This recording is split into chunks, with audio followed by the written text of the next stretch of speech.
questions and answers. Welcome to our May 5th live car shopping strategies. My name is Deshone. I'm known as Deshone the Auto Advisor.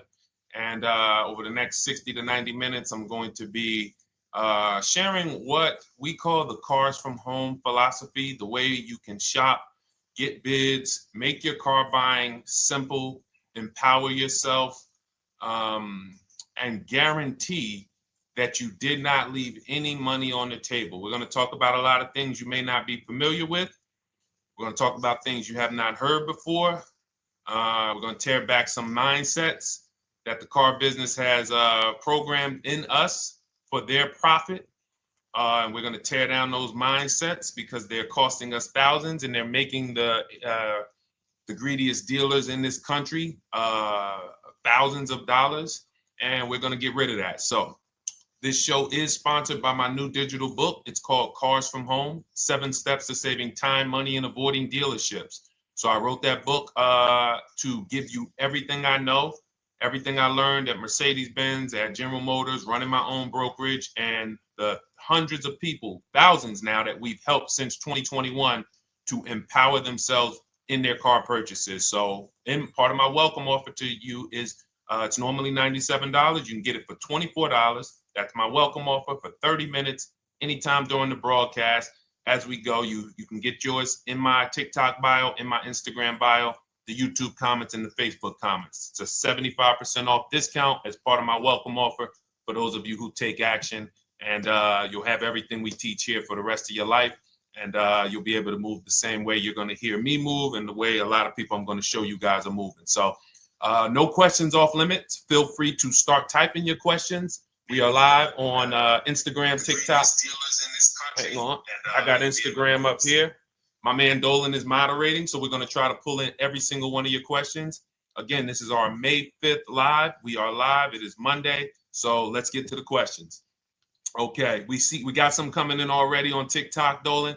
I see it is what it is. I'm just going to pull that one. I need to do one on shady mechanic shops. You should. If that's your area of expertise, the public needs to know from someone who's an insider what is going on in mechanic shops. I'm sure they get a lot of value. If you guys want, it is what it is to launch a channel teaching people how to avoid shady mechanic sites, type ones in the chat so he can know that he should go ahead and do that. Or she. I can't see if you're a man or woman. But let's get some questions going. Yasoy Tommy, I see you on TikTok. Interested in leasing, but I know I will go over the mileage. I drive a lot. Well, here's what you do. Give you an example. I'm leasing right now. I've never needed more than a 15,000 mile per year lease. So all of my leases have been 12,000 miles. I've never needed more than a 15,000 mile per year lease. Now, sometimes, that was because my family worked a little further from where we lived. We got a 15,000 mile per year lease, but most of the time I'm getting 12 because that's what I need. That's what I use. Now I'm paying $499 a month for this $55,000 Infinity truck. I got a 1% lease on it. I got my bids, the way we teach at Cars from Home. We're big on multiple offers. That's the only way you're going to save the big money and guarantee you got all the money is to get multiple bids. We teach you how to do that. You can do it by phone too. If you want to try to do it by phone, God bless you. We do it through email. We do it through emails and templates, and that's what we do. But I'm paying $499 a month for 12,000 miles. Now, let's just say I needed 15,000 miles. I would have bumped that lease up, and instead of $499, I'd be paying probably $30 more. So call it $530. Now, let's say I'm a high mileage driver at 20,000 miles. That instead of $530, I would probably be paying $620. And there I got my 20,000 miles per year. So the key is, and this is what you'll hear, people will blame the leases for not understanding that they choose the mileage. The mileage is not selected for you unless you go into a dealer and say, hey, work me up a lease. And then they're going to choose the mileage, probably give you 10,000 miles per year, and then try to close you on that.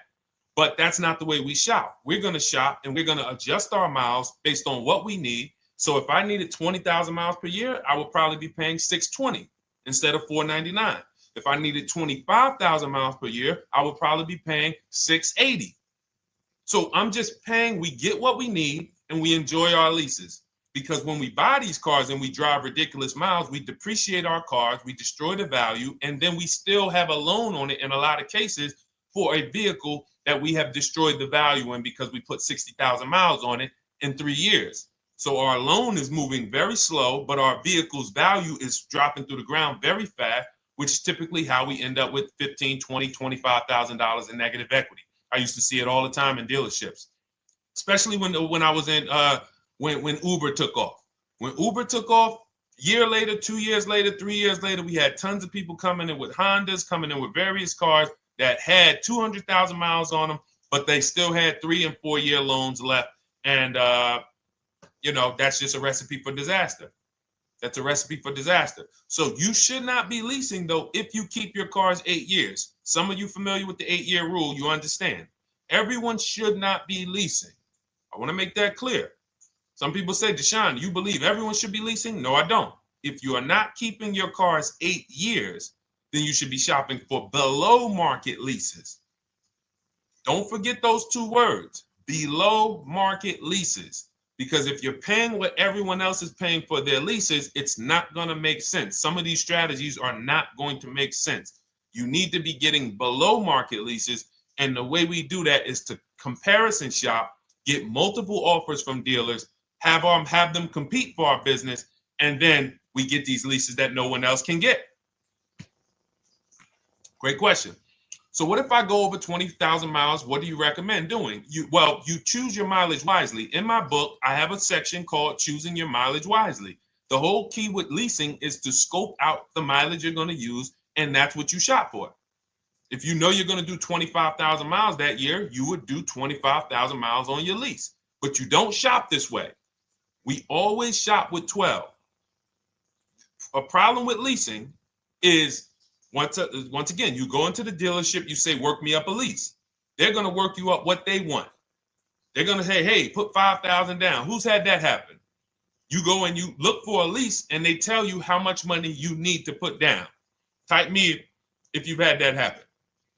And again, welcome to everybody. This is our May 5th live. It's Monday, May 5th. Whether you're watching this today or you're watching this later today, because we will be rerunning this for those who couldn't make the show. Tell your friend they can catch it on our channels. But this is our live show. We're live every single Monday through Thursday at 12 noon. So you'll see people who will go and get blessed transition. You've had this happen. This is what you go in. They work you up a lease. Here, you need 3,000 down. Yeah, you need 3,000 plus your taxes and fees. What do you want to do? So that's them customizing our leases. We never want to do this. We want to customize our lease and run it like this, a template. All your leases you get with, ready? 12,000 miles per year. First month's payment only due at signing. That's it. 12,000 miles per year. First month's payment only due at signing. That is how you shop all of your lease offers, because this allows you to now use the 1% rule, which I didn't create. A lot of lease savvy people know about the 1% rule, where your MSRP, I'm going to just show an example of an MSRP, the price on the window sticker. Every lease is going to be brand new, guys, or either close to it. The price on the window sticker is the price we go by, the MSRP, and we're going to divide our monthly payment into the MSRP. And once we get that, the number, that's going to tell us if we got a 1% lease, if we got a 1.5% lease, if we got a 1.8% lease. And what we did was I created the 1.5% rule to know we were overpaying for leases. You don't have value when you lease something over 1.5%. But let's keep it to the point. The point is you're shopping all your leases, first month's payment due at signing, 12,000 miles per year, and then you're using the 1% to 1.5% rule to gauge the value. Once you find your best offer, that's when you go and you say, can you please adjust the mileage down to 10,000 because that's all I need, or up to 15,000 or 18,000. You shop your offers with 12. You find your best offer concerning what value is, 1%, 1.2%, 1.4%. You lock that up, and then you tell them, show me what the payment will be with 20,000 miles per year or 15,000 miles per year. That's going to keep you from walking into these 80% dealers which are never going to give you a below market deal. When they drop their prices, they're never going to drop low enough to beat their competition. That's why their name of the game is them keeping you from checking their competition. And then you avoid these people, you find those deals, and then you adjust the mileage with that dealer. But choosing your mileage is very important with a lease. And that's why you should take 5 minutes, 10 minutes, tally up your lifestyle over the next 3 years, and you choose your mileage that you need. Great question. Let's go, Dolan. I'm getting married today. Congratulations to Ash on Facebook, everybody. Ash is getting married today. Congratulations. May God bless you with a healthy, lifelong marriage. Hallelujah. All right. Angel on YouTube says, can I lease for 36 months, then purchase to have a lower payment instead of buying at a higher payment? Now, what he's asking or she's asking is, I want this new car, but if I buy the new car, then I'm going to have to pay for the new car, in which case it's too unaffordable. So can I lease it first and then buy the difference at the end? Yes, you can. Let's talk about why that's not that financially wise. There are signals, guys, that tell us we are looking at vehicles that are too expensive for us. Signals. Would anyone on here take a 50-year mortgage? Anybody? Anybody? We got some smart people on here. Anybody volunteering for the 50-year mortgage, ladies and gentlemen? Anybody? Come on, somebody.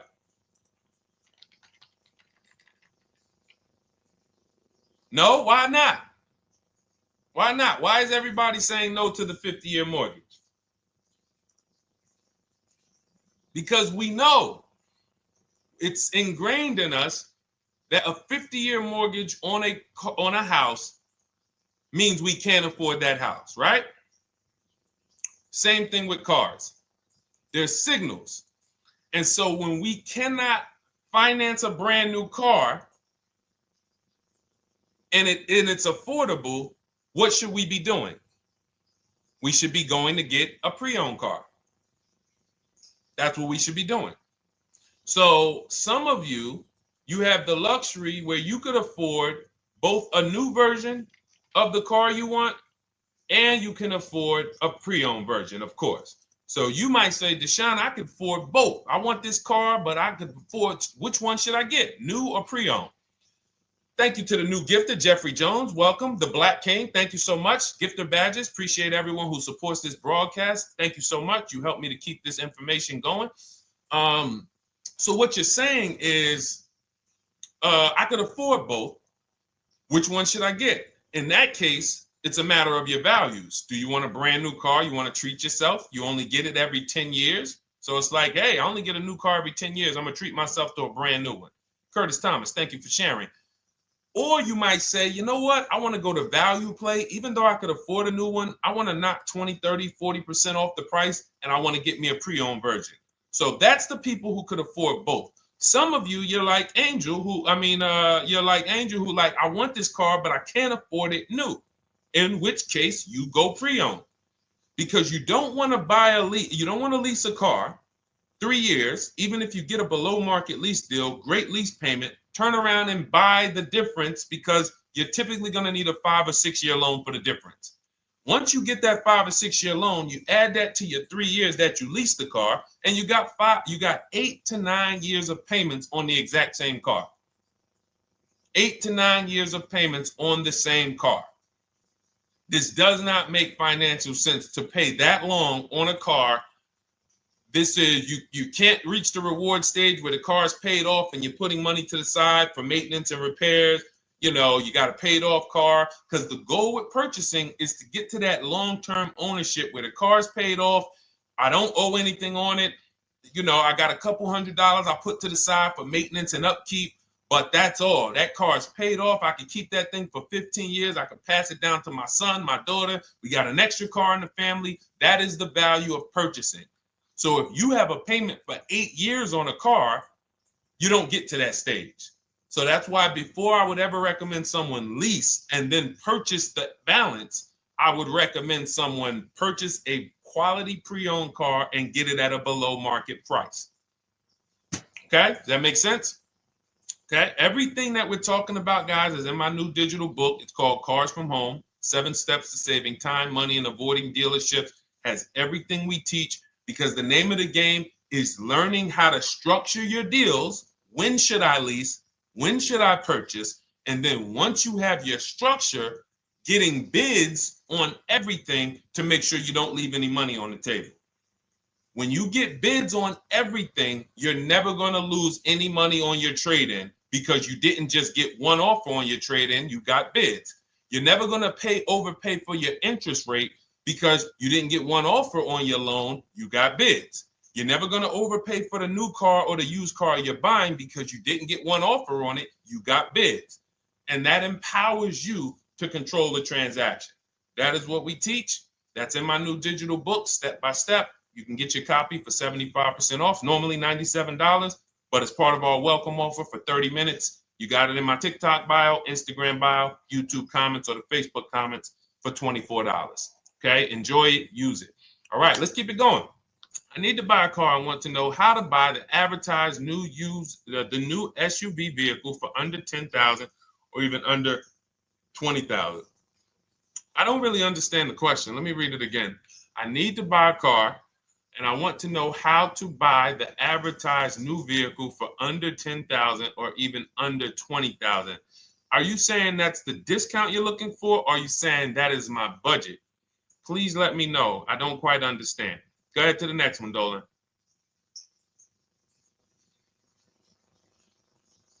All right. If the Carfax report only has service maintenance, is it okay to purchase? Okay, so all right, this is a great question, guys. This is about used cars. Who's going to be shopping for a used car in the next year? Type the letter U. Type the letter U if you're going to be shopping for a used car in the next year. And for those who just joined, this is our Monday, May 5th, live car shopping strategies. So we are live every Monday through Thursday at 12. And for those of you who are watching the rebroadcast later in the day, you can, you'll get your questions answered. Somebody might ask a similar question, or you can join us Monday through Thursday at 12 live. Yes, so we got a lot of people who are going to be shopping for a used car. We got Buffy on Instagram, Fran Bar. Who else? A lot of people not buying? Okay. Instagram, the only people buying used cars? Okay, well, let's talk to you guys. Listen, so here's when you're looking at a used car, what you're focused on is first the service record. First the title history. What is the title history? That means, is it a salvage car? Is it a frame damage car? Is it a now, well, let's start first. Where do we find these cars? Let's start there. We're not going to lots. We're not stumbling onto people's lots. That's what they want. We do not want to go through our neighborhoods looking for used cars. Anybody who does not have a used car on a website, they're trying to take advantage of you, because that is unadvertised, that they don't want to be where the competition is. That is not the way we're going to move.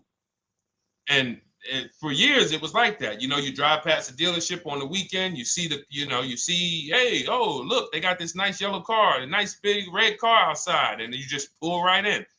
That's 2005 stuff.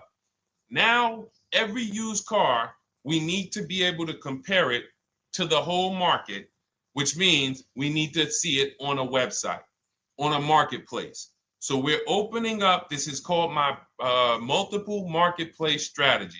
We are opening up, and some of you are going to need a pen if you're going to really, or unless you're going to watch the rebroadcast, because I'm running stuff past you that, you're trying to buy a $30,000, $50,000, $100,000 car.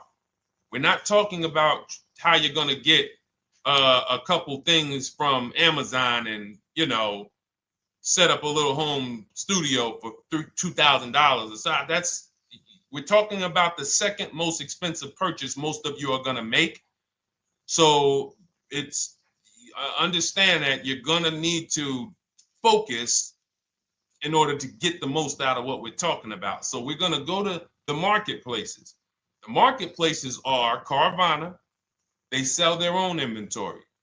CarMax, they sell their own used car inventory. Driveway, they sell their own used car inventory. We're going to go to now dealerships. AutoNation, they sell other people's, they sell their own. They buy and they relist it on their website. But then you have Car Gurus, you have Carfax, you have Kelly's Blue Book, no, not Kelly's Blue Book. You have Auto Trader, Car Gurus. So we're going to all these marketplaces, we open them right up in one tab. So now what we're doing is we're putting in our criteria, and what we want to do, we want to go 100 miles out. Even if you're not willing to drive 100 miles out, you want to see what the whole market looks like within 100 miles. So now, if you know what you can afford, then you can put in your price criteria. I have a tool that I created. It's called the Perfect Budget Calculator. Some people who have my book, you've used it, where you put in your down payment preferred, you put in your interest rate, you put in any equity from your old car, and it tells you, because what you tend to miss is the fees. That's what you tend to miss. So if you're not using this calculator that we created, you want to add another $2,000 or so, because you got to factor in the fees in that budget. Some of you go out and say, man, I think I could afford $30,000. Then when you find your car, they bump you up to $33,000 because you didn't factor in the taxes and fees. So this calculator does it for you in my book, and everything we use the Perfect Budget Calculator. But if you're not using it, just estimate another, a little higher. Now you put all of that into the marketplaces.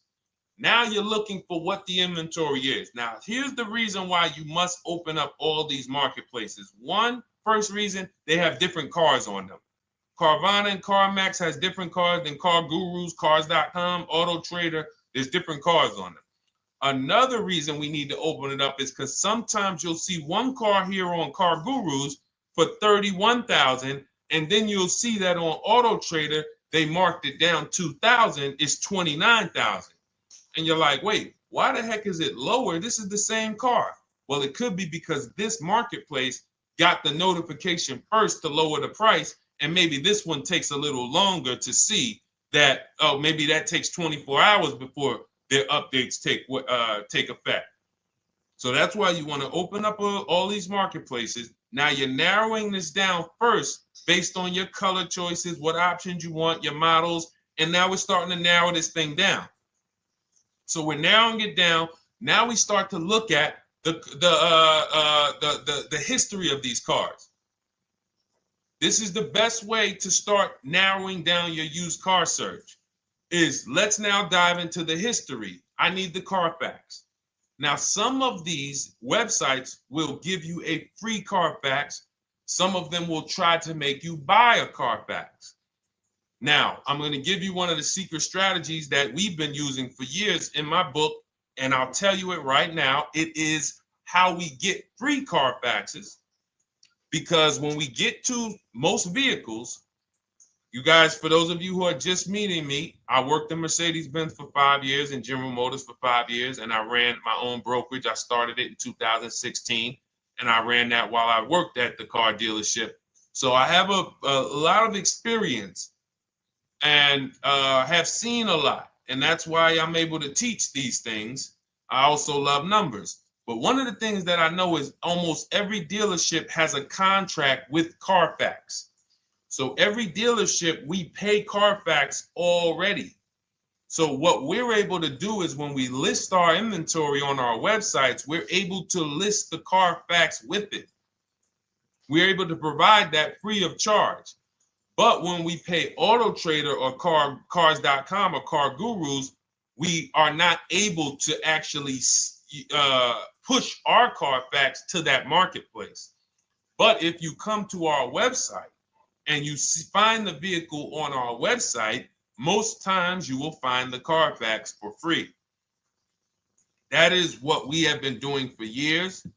So that now we have the Carfax, because the Carfax is the only way we can see those service records right now, because we've already narrowed it down based on, first thing we're doing is we're looking at title history, frame damage, salvage title, rebuilt title, total loss. That's the type of vehicle. The next thing we're doing to narrow it down, which is where many of you get in trouble, is you're looking at the service records. Skipping service records, buying used cars without seeing service records is disaster. The biggest indicator on if a vehicle was taken care of is what is on those service records. And if you can't see those service records, then I would not buy the car. Somebody say, oh, I'm changed the oil myself. If you don't have proof that you have changed the oil yourself, I cannot see it. I cannot see that you have maintenance this car, and that's a turnoff for me. Because now when you drive that car a year later, 2 years later, things start happening. You have no one to blame but yourself. Now the regret kicks in. Man, I knew I shouldn't have got this. But chances are, if you find a quality vehicle and you see service records on that previous owner's report, that's going to lead to a quality experience. Okay, so that's pretty much how the initial part of our multiple marketplace strategy. As you can see, we have this to a science. Nothing that we're doing is by chance. Nothing we're doing is on a whim. That is it. But let's go to some more questions. And I think the biggest thing I want everyone to understand so far is that we don't wing anything in this process. There's nothing, everything that I'm teaching you is going to be out of our systems. Now, some of you have different learning styles. So let's address this. Again, welcome to our May 5th, Monday, May 5th live. We're live Monday through Thursdays at 12 noon. And we rebroadcast this for those who couldn't make it. You can share this with your family. Tell them, hey, visit Deshone the Auto Advisor's channel. He did a great show earlier. He answered some questions that everyone had. You can watch the broadcast all through the rest of the day. Now, but we're live every week, but we're live right now. So now the biggest, some of your learning style is different. What we teach is we have the ultimate do-it-yourself guide. This book is rated 5 stars. Thank you to everyone who's rated it on Goodreads. Just pull it up right here. For those of you who are actually on Instagram or YouTube, TikTok, you won't be able to see this right now. But the book is rated 5 stars. We appreciate you. And this is the ultimate do-it-yourself guide, whether you're new cars, used cars, leases, bad credit, how to make banks bid for your financing, high mileage driving. It's all in there, step by step. And it's a digital book, so you don't have to wait for it. As soon as you get and hopefully you get there before the 30 minutes, so you get your copy for the $24 instead of the $97. That's our welcome offer. But that's your do-it-yourself guide. Some of you, you're a do-it-with-you person, and that's Shop with Deshone. You like videos instead of reading. You want coaching. You want support. You want a community. We have 1,600 people in our Facebook group. That's our Shop with Deshone. We've had 2,200, almost 2,300 people come before you. When you see me share people like Zafrina and like Melissa and Sheree, Ken, all of these people who are, they're showing their car deals that they got. Look, took me about 30 days. He went through, past Friday, locked down 2 vehicles, 2 Yukon 2025. Said he dropped he said, look, sold the BMW. They dropped the price down to 70 grand. So they took off like 5,200 for him. These are all people who are in the Shop with Deshone. Their learning style is they prefer videos. They prefer, coaching with me. But again, it's the same information. So I want to be clear. It's just your learning style. So if you are like Deshone, give me the blueprint and I will run this thing. That you're going to be like the people who send, like Marie. Marie just wanted to let you know she got our book. Using the book, I saved over $13,000 off MSRP. Now, here's where the feelings get hurt. And this is not my intention. But some of you have these same vehicles that you're going to see me sharing that our people get. And when you see what they paid for them and what they're getting off of them, you're going to see, wow, I did not get that. I did not get that type of discount. So all of you who have this 2025 GLC coupe fully loaded, she said they took $13,000 off MSRP. She got her bids from home, got my payment to be hundreds lower per month, maintenance included, no money down. We are masters at no money down deals. You should not be putting money into these cars unless you intend to keep them for 10 years and you got a great price already. You got a huge discount already. You should not be putting money into these cars. I have never done more than $1,500 out of my pocket for any lease. And when my car that I bought, I put money down on that because I bought it to keep it. But everything else, we are shopping with no money down. So you're going to see that a lot. So again, depending on your learning style, you can head to my bios and to the comment sections, open the Cars from Home Toolkit, Shop with Deshone might be right for you. I don't care how you get the information as long as you are saving the money. I don't care. If you could do it with a $24 book, do it with the book. I would rather you say, man, this guy Deshone helped me. I bought his book. I got it on the sale because he did the welcome offer for $24. And man, I done got 4, 5, 6 cars using this thing. And all I paid was $24. Congratulations. I will celebrate that. I wish that for everyone, but that's not everyone's learning style. So, okay, Dolan, let's keep it going. I'm sure we got a lot more questions coming in. Molly from Facebook, great to see you. Needed to be here. Well, I'm glad. I just ordered a new vehicle last week, expected to arrive in 3 months. I need a breakdown of how to get out if the options they want, get out of the options they want to the MSRP. Well, first of all, what you want to do is you want to get bids now. You do not want to wait. Those of you, she's ordered a car. She's scheduled to be here in 3 months, and she has not locked in her pricing.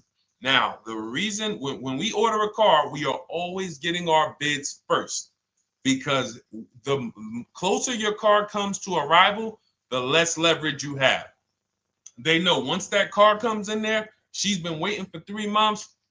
She is not going to want to walk away from this car. She is not going to want to do this all over again.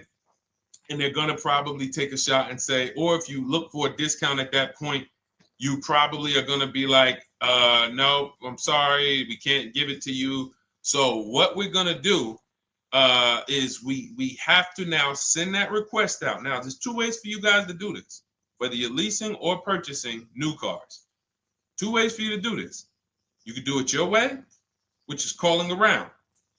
Calling around, not going into dealers, calling around, ask for sales managers, try to get yourself at least 5 offers. Because the only way you're going to see how overpriced the offers are is to actually get multiple offers. So I'll give you an example. I'm showing you guys on the screen what a market report looks like. So we also have a division. We shop for people's new cars and their leases if they have good credit. So when you see, oh, I tried to pull it up. It's not loading.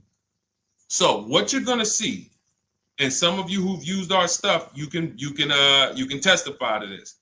There is a huge spread between the best price and the worst price. Huge spread. So in order for you to know you actually got the best price, you need to see 4 other offers that are higher. I'm going to say that again.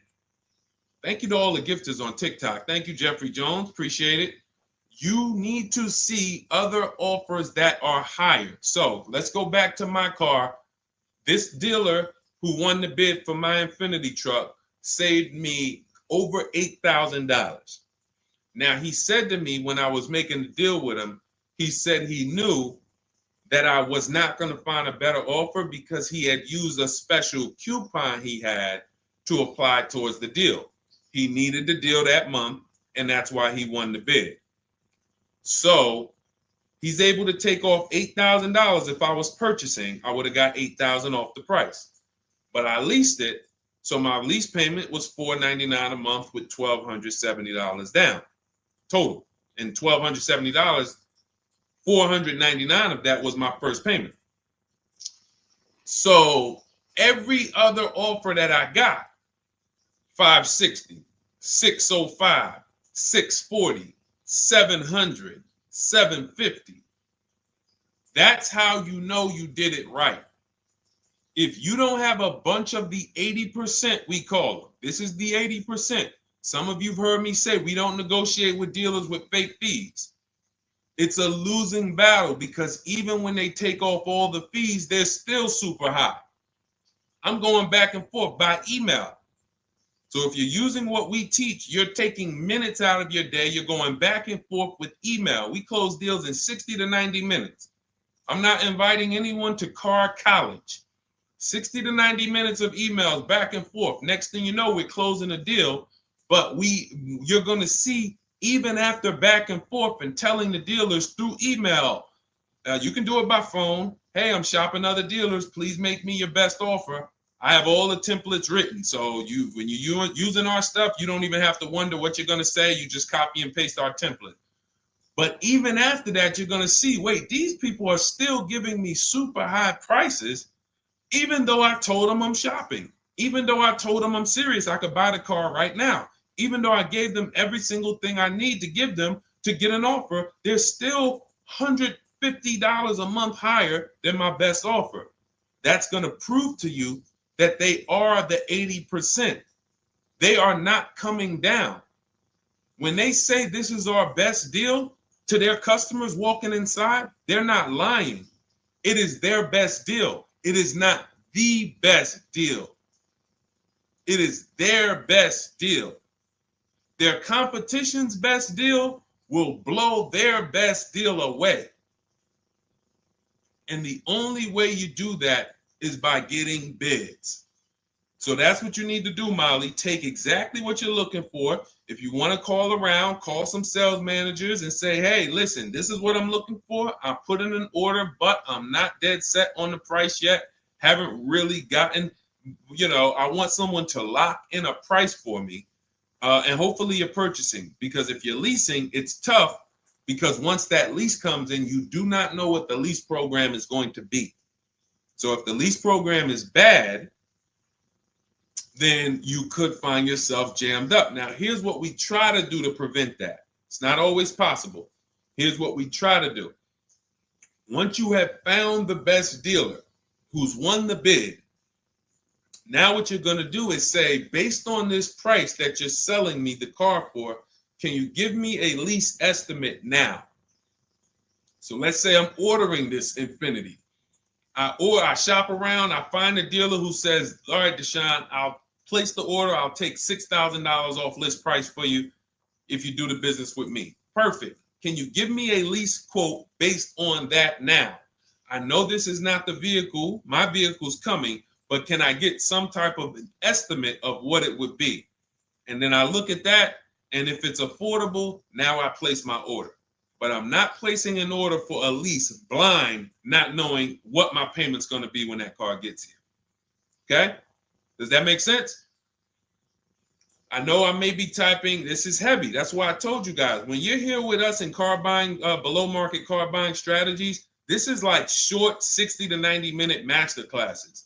This is not lives where I'm showing you how to make macaroni and cheese and turkey and like, okay, yeah, you got your music playing in the background. Hey, listen, all right, what I need? Oh, hand me the Sazon. No, you could do multiple things. This is heavy finance talk for 60 to 90 minutes, and it will change your life. And I just saw my girl, Lisa. Lisa, good to see you. Lisa's been, she's been learning from us and rocking with Cars from Home. Let me see. I'm glad you clarified, even if no money down on the lease, you still really have to give them the first month's amount. Yes, I don't know what I'm going to do yet, buy or lease. No matter, I'm learning lots and sharing with my peeps. Thank you, Lisa. Thank you. Now, technically, you don't have to give them the first month's payment either. What I do is our templates all involve shopping, first month payment due at signing. But if I wanted to, so let's say, for example, on this $499 a month lease I got on the Infiniti, and I'll actually will add this because I'm glad you said that. The lease that's your first month's payment, so it's not considered money down. It's considered your first month's payment because you're leasing, you're paying 36 months or 39 months. We don't do 4-year leases. We don't even do 3.5-year leases in most cases. We're not doing it. It's 36 months, 39 months. And if they have a really, really good program for 2 years, they will tell us about it. But we shop for 36 months. But you can tell that if I wanted to tell them, you know what, I want to do a straight sign and drive, I don't even want to give you the $499 for the first payment, which means you're asking them to pay the first payment, then it would have just been $500 going back into the cap cost, which would raise the payment probably with interest and taxes, maybe 15, 17 bucks, something like that. So if I truly wanted to bring nothing to the table, I can just have them to, cap the first month's payment. You can do that. You can do that. So you can ask any questions. I know you're in our Facebook group, and so you let us know. But the 8-year rule is your basis for leasing versus buying. The 8-year rule, when you guys open up my book, you'll hear me talk about this. I'm going to make a whole lot more videos about the 8-year rule because it is the parameters for how to know whether to lease or buy. It takes into account how drastic cars depreciate. They lose value like crazy. All the losses are in the first 5 to 7 years, and you don't win until you've kept the car at least 8 years, compared to someone who's getting a below market lease. So let's take an example. You look at somebody like, Brian. Brian got my book. Just finalized my first ever lease using your system. 2025 HRV Sport all-wheel drive, $30,000, $505 MSRP. So this is a $31,000 vehicle almost, and he got it for $395 a month, which is a 1.2% lease, no money down. Now, his initial quote from this dealer was $434. This is the winning dealer.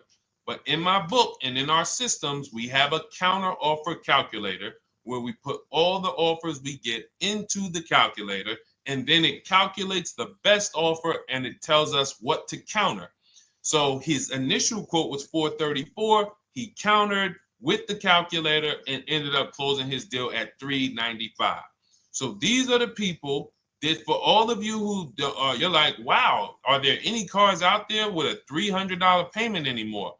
Well, if you're buying a car, you are buying it at a $300 payment. You could only spend, who knows, every $5,000 on a vehicle is about how much per month. Every $5,000, when you're looking at a car, every $5,000 on a 5-year loan, which is what you should be defaulting to, is about how much per month. Thank you, Nikki. Nikki got a #1 gifter badge. And I don't really know what all of that stuff means, but I definitely appreciate it. The Black King, thank you so much. I just know it means you guys support the show. So I appreciate it. So who knows? Every Nucci Graham is and I wanna Nucci Graham will address you next, because as soon as you get your book, on the thank you page it says, "Thank you for your purchase. Click below to open your book." So we'll address that shortly.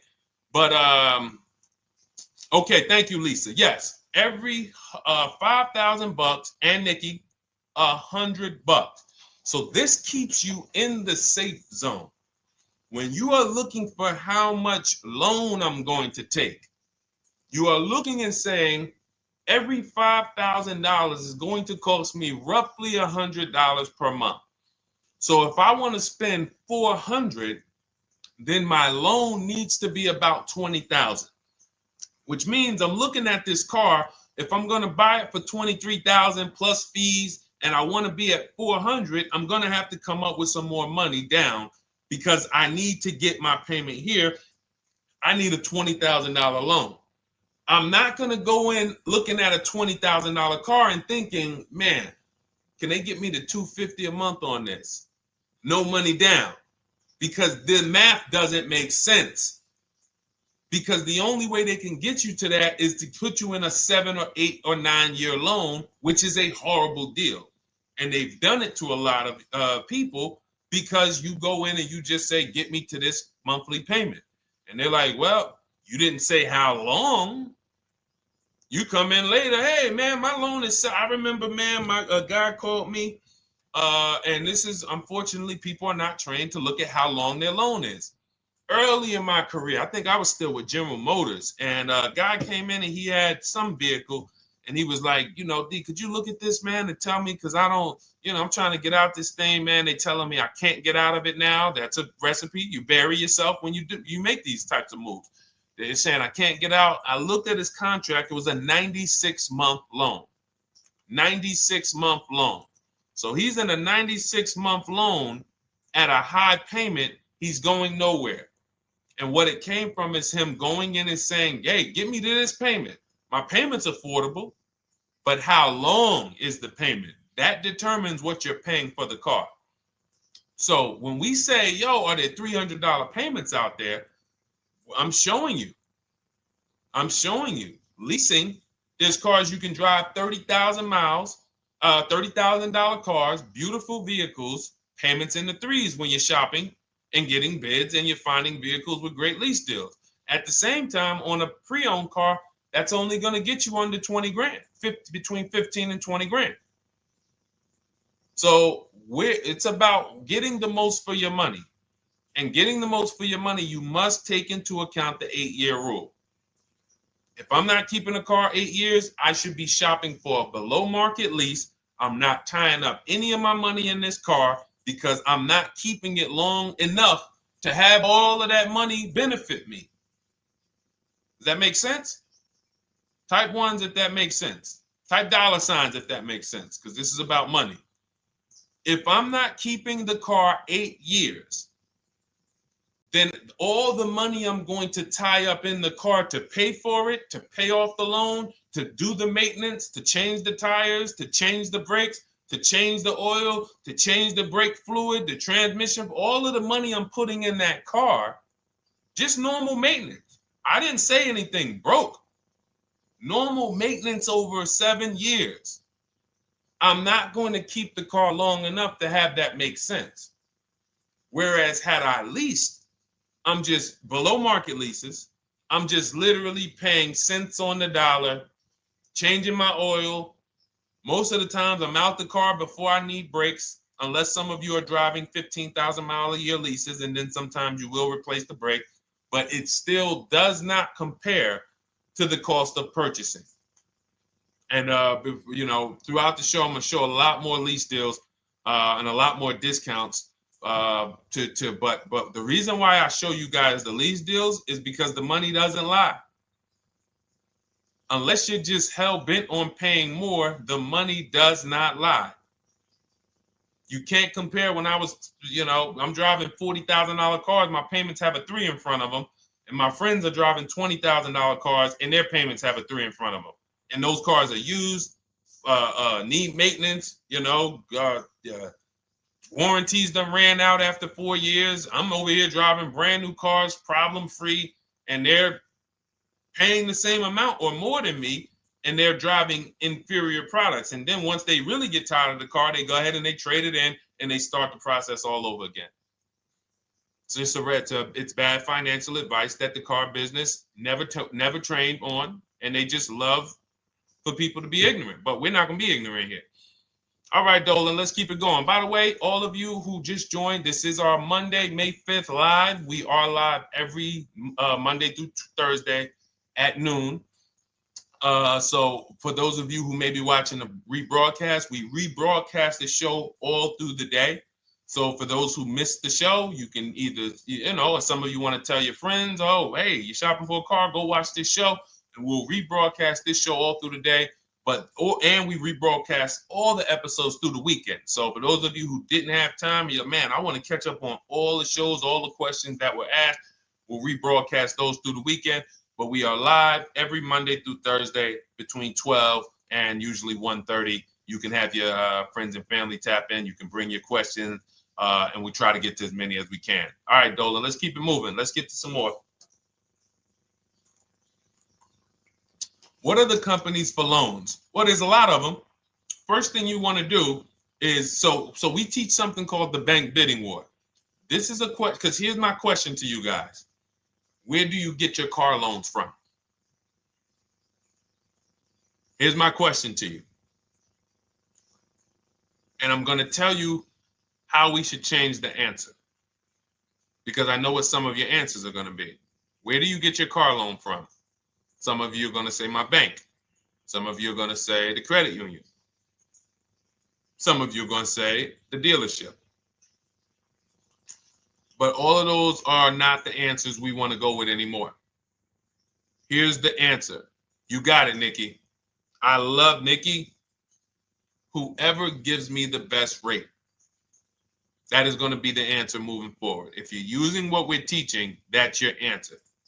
Whoever gives me the best rate. What, in other words, whoever wins the bid.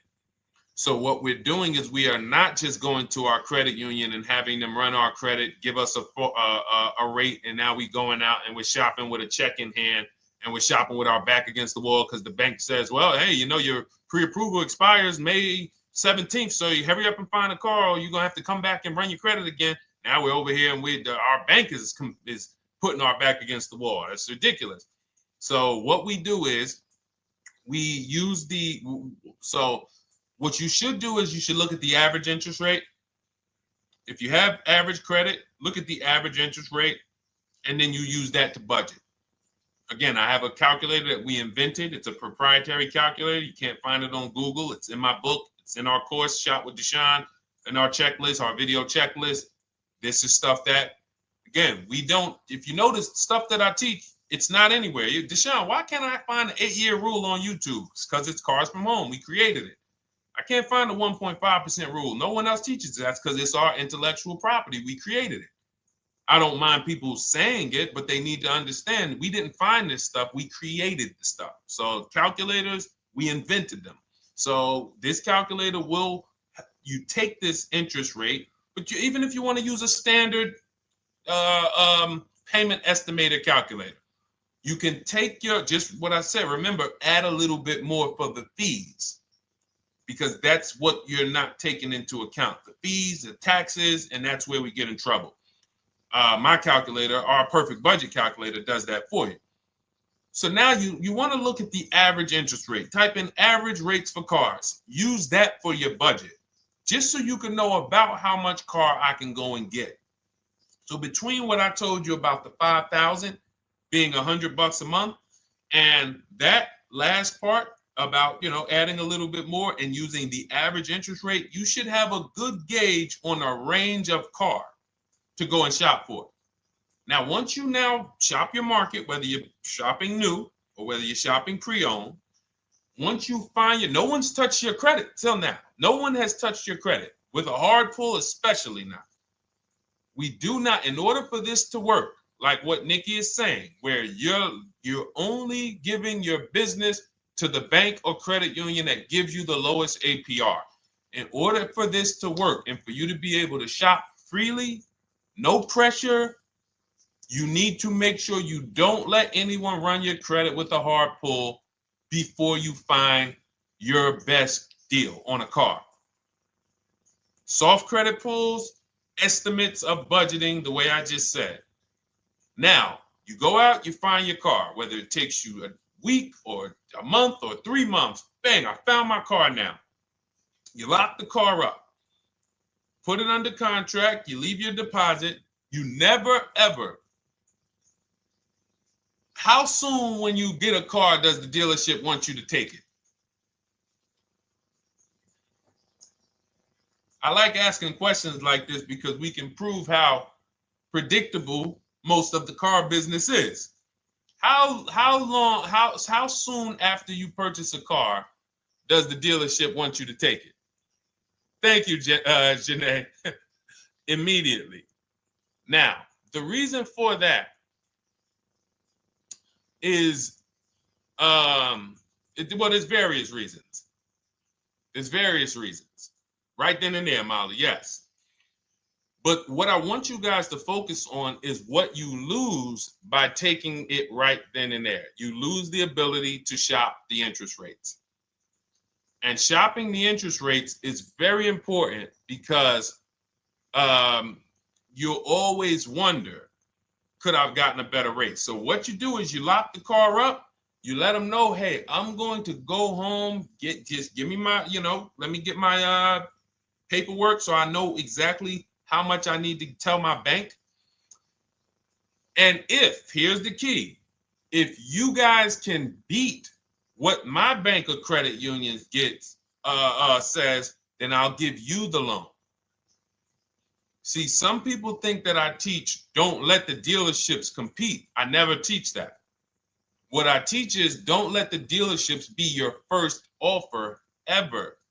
They are always your last offer, and they're competing against other offers that you got.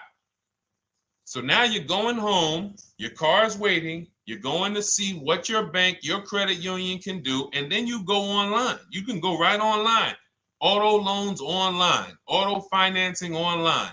Let all of these banks and credit unions access your credit now with the hard pull, because there is an article that Experian did, and you can find it on almost any credit bureau, wrote an article on rate shopping. They allow you to have multiple lenders compete for your business within a small period of time. They say the window is 14 to 45 days. So if the window is 14 to 45 days, how quick do y'all think I want you to do it?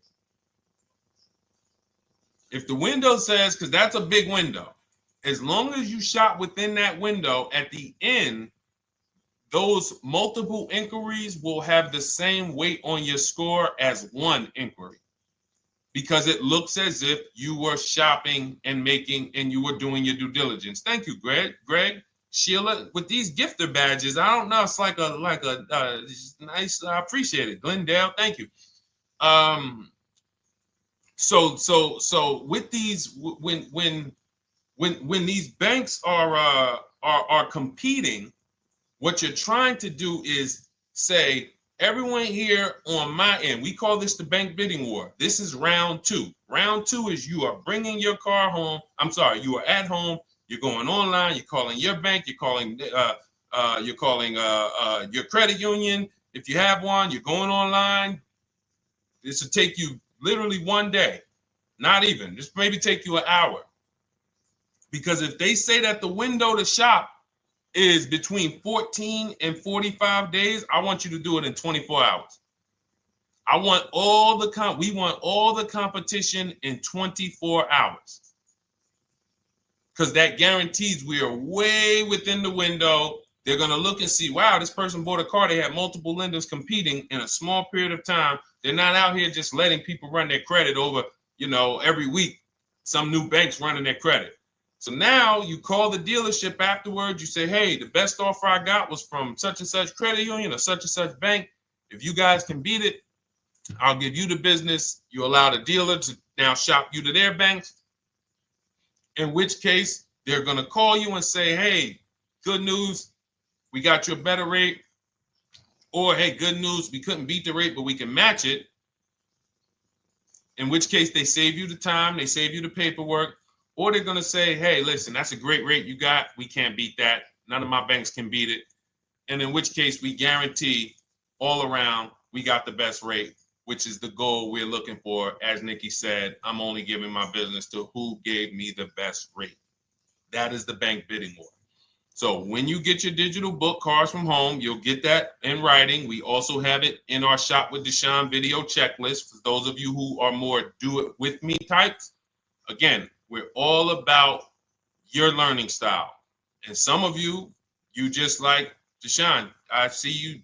Can you shop for us? What are these? I'm seeing a lot of you guys shop for people, new cars, new cars, leases only. And you have to have good credit. Your FICO scores need to be over 670, all of them. But if you don't, again, same result. We've been helping people get these results since 2021. And again, I am all about speed. These are short videos. The book is boom, action steps, action, action, action, action. I'm not trying to teach you everything about cars. I'm trying to walk you through a path, a 7-step path to get to the result you want all the time. Okay, I'm not taking you to car college. You're not going into the car business. You just need to know how to get the best deal. And that's what it's about, step by step. Okay, but for those of you who are just coming on, this whole show is sponsored by my new digital book. It's called Cars from Home, 7 Steps to Saving Time, Money, and Avoiding Dealerships. It's a digital book. Everything we teach about new cars, used cars, leases, below market financing, high mileage driving tips, bad credit tips for those of you who have your credit is not going to qualify you for everything else we're talking about. You need specific strategy. We have that specifically for people with bad credit inside my book and inside Shop with Deshone. So that's why I never believe in one size fits all car buying advice, because all of you are in different situations. So how does somebody look saying, you all should do this? We're all in a different situation. I have a trade-in. He doesn't. He has a lease that's coming due. He doesn't. Oh, he has a lease that's coming due. He has equity in it. We need to help him get that equity out. He has a lease. It has an equity, but it has a third-party restriction. We can't talk to people the same.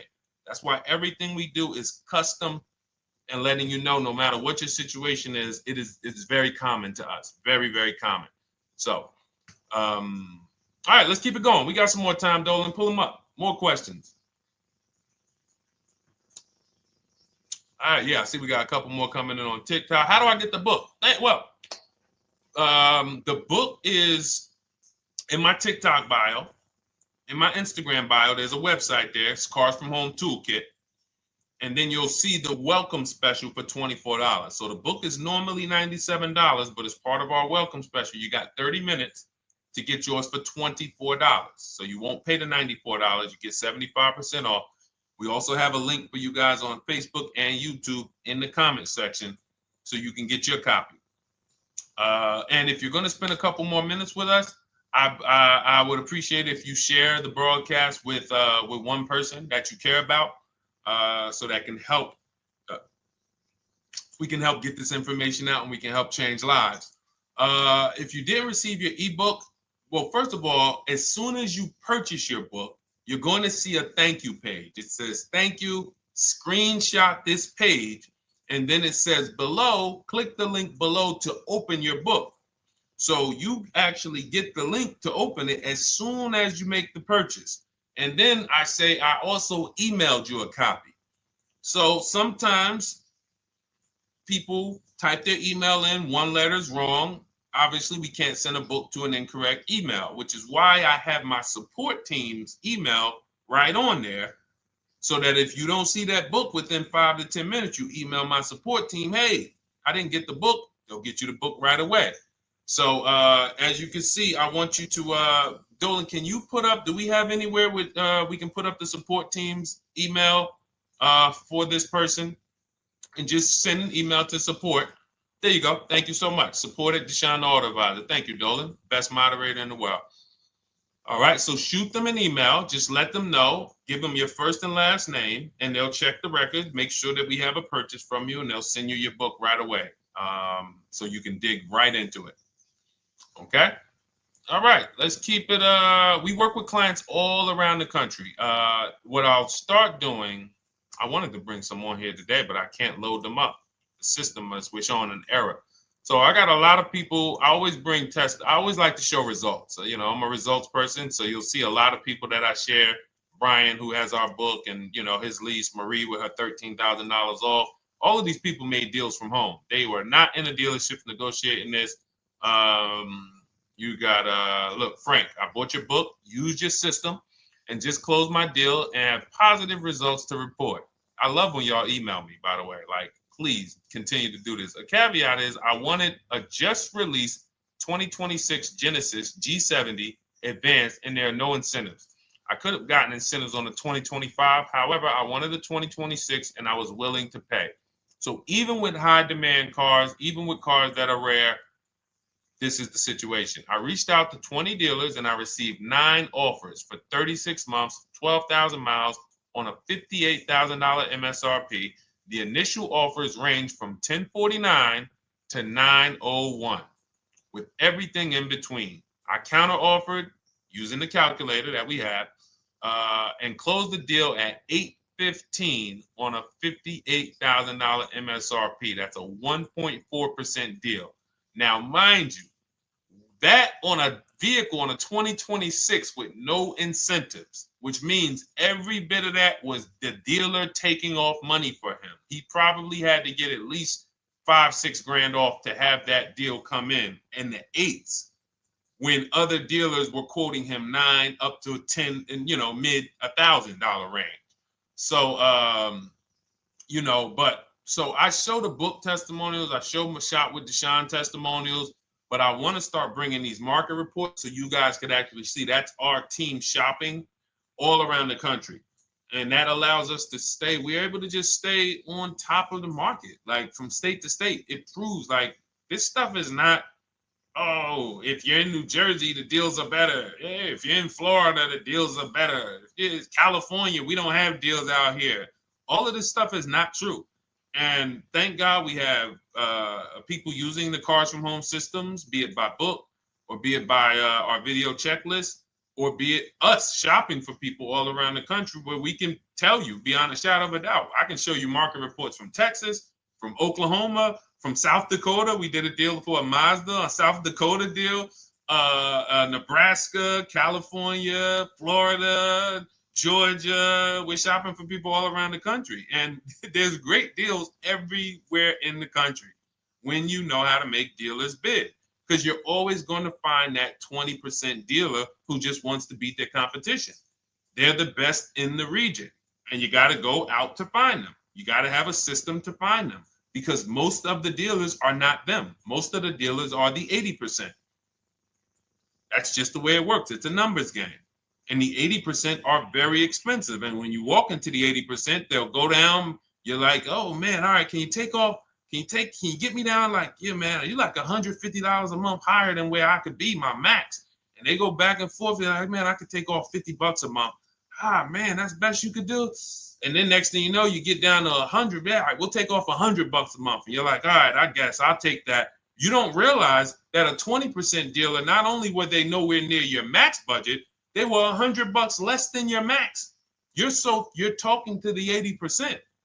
The 80%, when they come down, they're still here. The 20% are here. So you're over here with an 80% dealer walking into these dealers. 8 out of 10 dealers over here are 80% dealers. So y'all talking them down like this, and y'all thinking we winning. Oh, I talked them down to this. Meanwhile, the 20% dealers are here. 20% dealers will launch a bid. We gotta cut. Oh man, if this thing wasn't broken, tomorrow's show, I'm gonna bring on a lot more market reports. We got dealers who come right out. We getting offers 700, 790, 820. Dealer come right out 650. Boom, blow everybody away. Like, oh, let's go. We got a winner. Looks like we got a winner here. That's it. And then it becomes fun. As you can see, this is fun for us. When you change the way we shop, you shop and you start to you're going to be the prize. You're going to be the prize. So anyway, let's keep it moving. For those of you who have gotten your book, I look forward to you using it, empowering yourself, having these same results. For those who didn't know about the book, it is a digital book. You can get your copy for 75% off for 30 minutes in my TikTok bio, my Instagram bio, the YouTube comments, and the Facebook comment. And for those of you who've been on and you still don't quite trust us, you want to get started with maybe some free advice, go grab our cheat sheets. We have our free cheat sheets in my Cars from Home toolkit, totally free. Test us. Look at the cheat sheets, look at the strategies, look at the emails I'm going to send, guiding. Like I don't play around. So if you want to just say, test out, let me hear some free advice, start with our cheat sheets. All right. Yes, I'd actually answered that when I read that comment, Dolan, on TikTok about do we work with clients in New Jersey and New York? Well, yes. When it comes to shopping done for you, if you open the Cars from Home toolkit and you're like, Deshone, I just want to relax at home. You guys go shop the market for me. If you have good credit, FICO scores over 670, and you have and you're shopping for a new car or a lease, you can book a call with us and we can see if we can help you. Book a 10-minute call. It's free. And we can see if we can help you. Is it best to lease a car if you're currently underwater? Ooh, if I was underwater right now, let's just say I have 15,000 negative equity. I made a bad deal during the pandemic. I'm upside down and I'm like, man, I got to get out of this car. But and first of all, I know I should be leasing because now we know the 8-year rule. The 8-year rule says if we're not buying our cars to keep them at least 8 years, we should be shopping for below market leases. We're going to pay a lot less money. Below market leases, not normal leases. Very important. So what I'm going to do is I'm going to actually right now look for an electric vehicle that I could lease because some electric vehicles right now, we're getting under 1%. We're getting 0.88% leases. We're getting 0.79% leases, because if you do your bidding, you're going to see. Now, again, if you want to call around for your multiple offers, you can do that. I'd rather you call around than to do what you've been doing. I'd rather you, with your new cars and your leases, call around before you walk. That's better than what you've been doing. But if you're like, Deshone, I don't want to talk. I don't want to wonder what I'm going to say. I just want to copy and paste. That's the Cars from Home way. Either way, you get your 5 offers, and you're going to see now, my best offer on this $40,000 electric car might be $320 a month. So I'm now driving a $40,000 car. If I didn't have my negative equity, then I would be driving it for $320. But now I got to bring this negative equity over. Now, the reason why you want to look at these electric cars for this is because if you try to bring a bunch of negative equity over, what ends up happening is you're now messing up the loan to value ratios, and the bank won't approve it. So you might go in and look at a $40,000 car, and now you bring this 15 grand of negative equity, and the bank is saying, we're not going to loan $55,000 on a $40,000 car. We're not doing that. So that's when they'll say, some of you may have heard this before, you have to put money down. They'll say, we can't get you approved unless you can put $3,000 down, $5,000 down. You have too much negative equity, and the bank is not going to approve it all. But when you get your bids on some of these electric cars, you're going to get $10,000, $15,000 off. And this is specifically what I would be looking for. I would be looking for the electric vehicle that when I get my bids, I'm saving 15 to 18 to 20 grand off. And if you guys don't think that's possible, you haven't been here for long. You know, this is Milligan. She bought her Mercedes EQE last year. She literally, MSRP of her car was $79,245. She got almost $30,000 off the vehicle. Almost $30,000 off the vehicle. $51,359 is her price. $79,000 vehicle. She got it after rebates, after discounts, after everything. $51,359. So you take a vehicle that you can get a huge amount of money off, then you bring your negative equity over. So now that payment goes from $320. Yes, it might go up to $575 or $600 even. But I know I'm in a nice car now. I'm in a brand new car, and after 3 years, I'm done with that negative equity. So that's what I would be doing. And if God forbid the car gets totaled while you're driving, you're out of the negative equity in a lease. So if I rolled that negative equity, 15 grand over to this car, now I'm driving it. Boom. All right, I got this electric car. I'm out of the negative equity. I got a good value. I'm in a $40,000 car. My payment is affordable. Now I'm driving. Oh, shoot, car gets totaled. I'm out. I can go get me another car now. I can go and get the same exact car, but I can get it for $320 now. So, you know, that actually is the reason why people commit insurance fraud and total their cars or get them stolen intentionally. But no, that's just something to keep in mind. Something to keep in mind. Because most of you, when you start leasing, you're going to see that was my reason for negative equity. That was my reason I kept having negative equity, is because I wasn't leasing. And that was the reason I was paying more money for cars than I should have, because I wasn't leasing. And again, the key is getting below market leases. You walk into a dealership and say, work me up a lease, you're not going to have these payments that, you know, we're talking about here.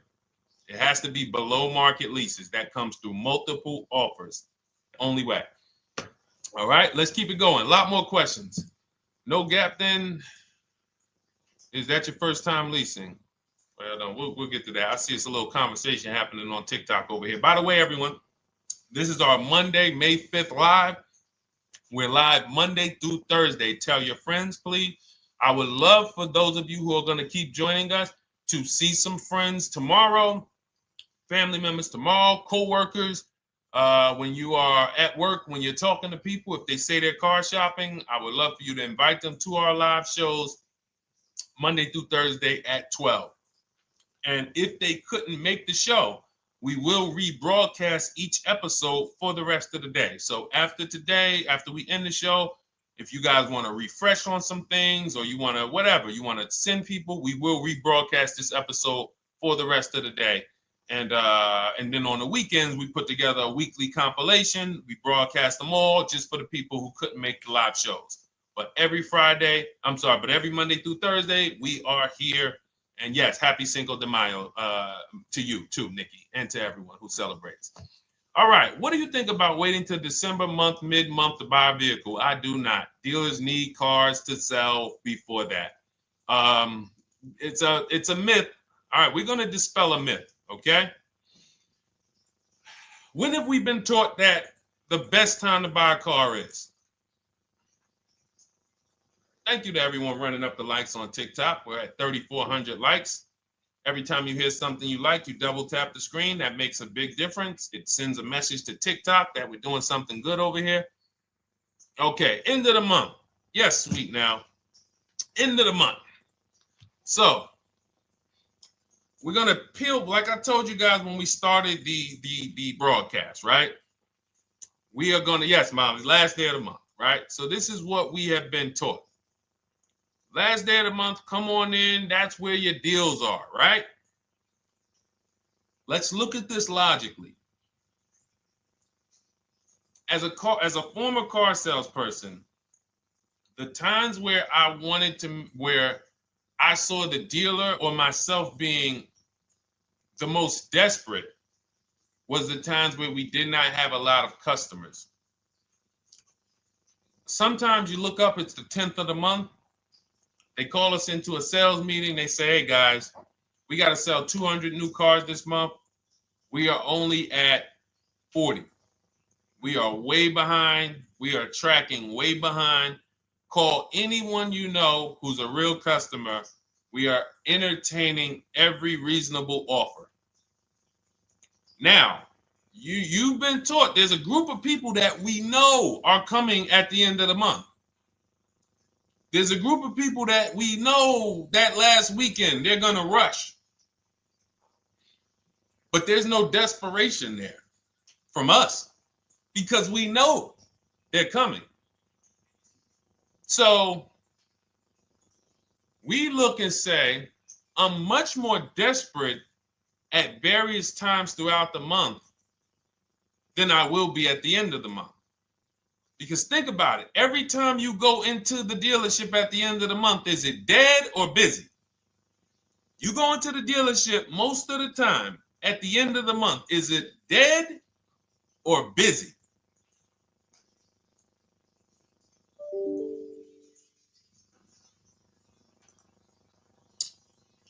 Thank you. It's a zoo. It's a zoo. Customers everywhere. That means all the car salesmen are not worried about making a deal. In fact, they're looking at you and saying, hey, Molly, thank you. Listen, I know you, look, I know the payment's $780 a month. I know you said you wanted to be at $499, but, we've been going back and forth. Can you work your way up, get closer to the $780? Because they know now we can take a shot. Because we have some other customers behind you, Molly. Did you see the people walking out? These people just walked out. They're mad. We don't have enough salesmen here. We got people waiting 40 minutes to speak with somebody. Do you think you're getting the best deal when that's the energy? Yes or no? Let's just be honest here. See, you might forget some of the lessons that we teach if you don't have our books and if you're not in our video checklist and coaching. You might forget some of the lessons, but hopefully you won't forget the stories. So you walk in the dealership at the end of the month, the place is a zoo. It's people everywhere. They're ringing bells. They got the big clown, donuts around. Hey, you want a donut? Do we think there's desperation? Thank you, Sheila. Thank you, Molly. There's no desperation here. And they don't magically wait till the end of every month to hit their numbers. Some dealers hit their numbers at the 25th of the month. Numbers are hit. We still got people coming in end of the month. So What we want to do to answer the question is we want to be positioned. What I like you to do, for those of you who are in an emergency situation, you need a car in a week, in 2 weeks, that's fine. Everything we teach can guide you. We've had people who got their cars in 3 days. Like that's not something that is let's see. This is my second go around, much easier, more relaxing experience. Calculator definitely helps. Turned in my CRV, got a 2022 Marcus, some dealers wouldn't do. Somebody, I wanted to read you somebody who got their car in like 3 days, 5 days. That's normal. Again, like I said, we're not taking you to car college here. Like you know, our step-by-step programs can get you to your cars in less than a week, 90 minutes. But you don't want all your car shopping to be emergencies, because here's where you want to be. You want to be able to say no for up to 3 months. Reason is, there's a group of people that walk into the dealerships. They're there right now. They're desperate. They're giving off desperate energy. They can't say no. They back themselves into a corner for whatever reason. If their leases are up, maybe they don't know you can get an extension. If your lease is up this month, you can call. You can get yourself an extension for 1 month. Some leases will be extended up to 3 months, up to 6 months. Those of you who have cars and you're like, Deshone, I'm shopping for a new car, but I don't need it. I just, my car still got some life to it, but, I want to look for something new. This is a position of power to be in. This is where you want to be. You want to be able to say to yourself, all right, let me look at the offers this month in May. All right, I'm going to follow up next month because the offers change. The used car market changes. The lease prices change. The dealer desperation, it changes. I'm not letting tariffs push me into doing something and making a bad deal. I'm not doing it. I'm not worried about tariffs coming, because there's going to be deals no matter what. If the prices of the new cars go up, what happens to the prices of our used cars that we're going to be selling? See, that's how we really won during COVID. Some people who've been with me since 2021, that's how we were winning. My man John Shaw, he was one of the first people. David Isaacs came in, got his BMW. Yes, the lease prices were slightly higher back then. We were still getting under 1.5. We were still getting 1.4. John got a 1.2 on a Jeep Wrangler, but we were selling our old cars for 8, 10, 12 grand more than they would be worth today. So even if the new car market goes up, we know how to maximize the prices of the cars we're getting rid of, and we're going to offset it. So we want to position ourselves to be able to say no. That is the strength. That's the leverage where we can say, you know what? All right, I'm going to follow up next month. Now we're telling the dealers right up front, hey, call me. I'm good between now and June 18th. I'm good between now and July 20th. So now what those dealers say is, okay, this is a serious customer.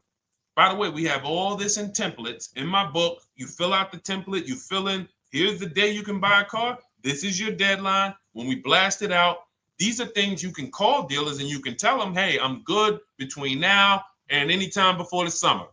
Call me if you get a black one with the red seats and this package in it.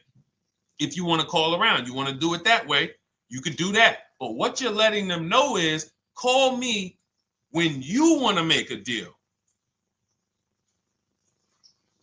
I can make a deal today. Let me see the numbers today. Great. All right. If sometimes you'll see that a car is a little bit out of the range we want it to be in, you might say, man, I'm looking for it to be around, 505. This thing's coming in about 550. Okay, maybe I'll check next month, see if the program gets better. You might say, all right, dealers are saying to some of you shopping for cars that maybe every dealer is not going to have it. When you reach out to the dealers, only 5, 6 dealers have it. But they say, hey, I got something coming in May. I got something coming end of May, June. Is that good for you?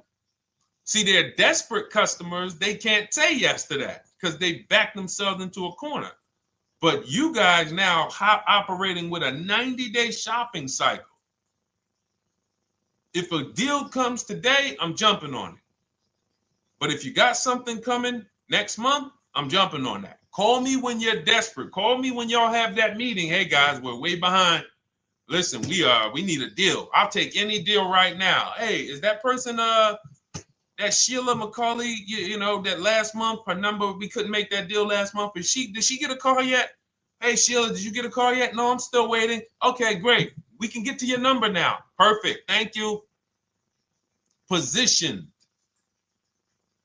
So we want you to be positioned when you use what we teach, whether it's the Cars from Home digital book, whether it's the Shop with Deshone. For those of you who are like, Deshone, let's do this together. I want the checklist videos. I want coaching. I want to be able to pop into the Facebook group, ask around. We can't give you that for $24. No author can give you the support. I got tons of books. There to Be a Man, In His Steps, Tony Robbins' book. None of these authors can give me support for the price I paid for their book. That just can't happen. But some of you are like, you know what? This is a big investment. I want to make sure I have access to, you know, systems for life. That's the Shop with Deshone done for you video checklist. And then you got coaching direct with me in our Zoom calls every first and third Wednesday. Twice a month we do.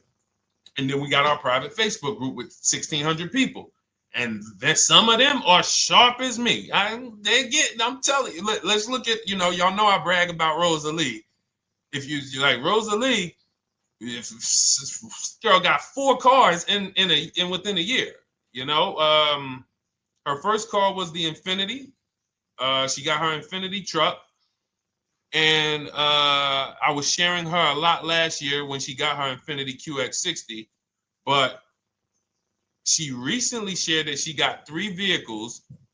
And hold on, where is she at? I just had her up. So this is the people that's in the group. Like, look, 3 vehicles. Big shout out to Deshone the Auto Advisor for making these incredible deals happen. 3 new leases for my sons with only first month's payment down. She got a Nissan Rogue, almost $37,000 vehicle, $399 a month, no money down.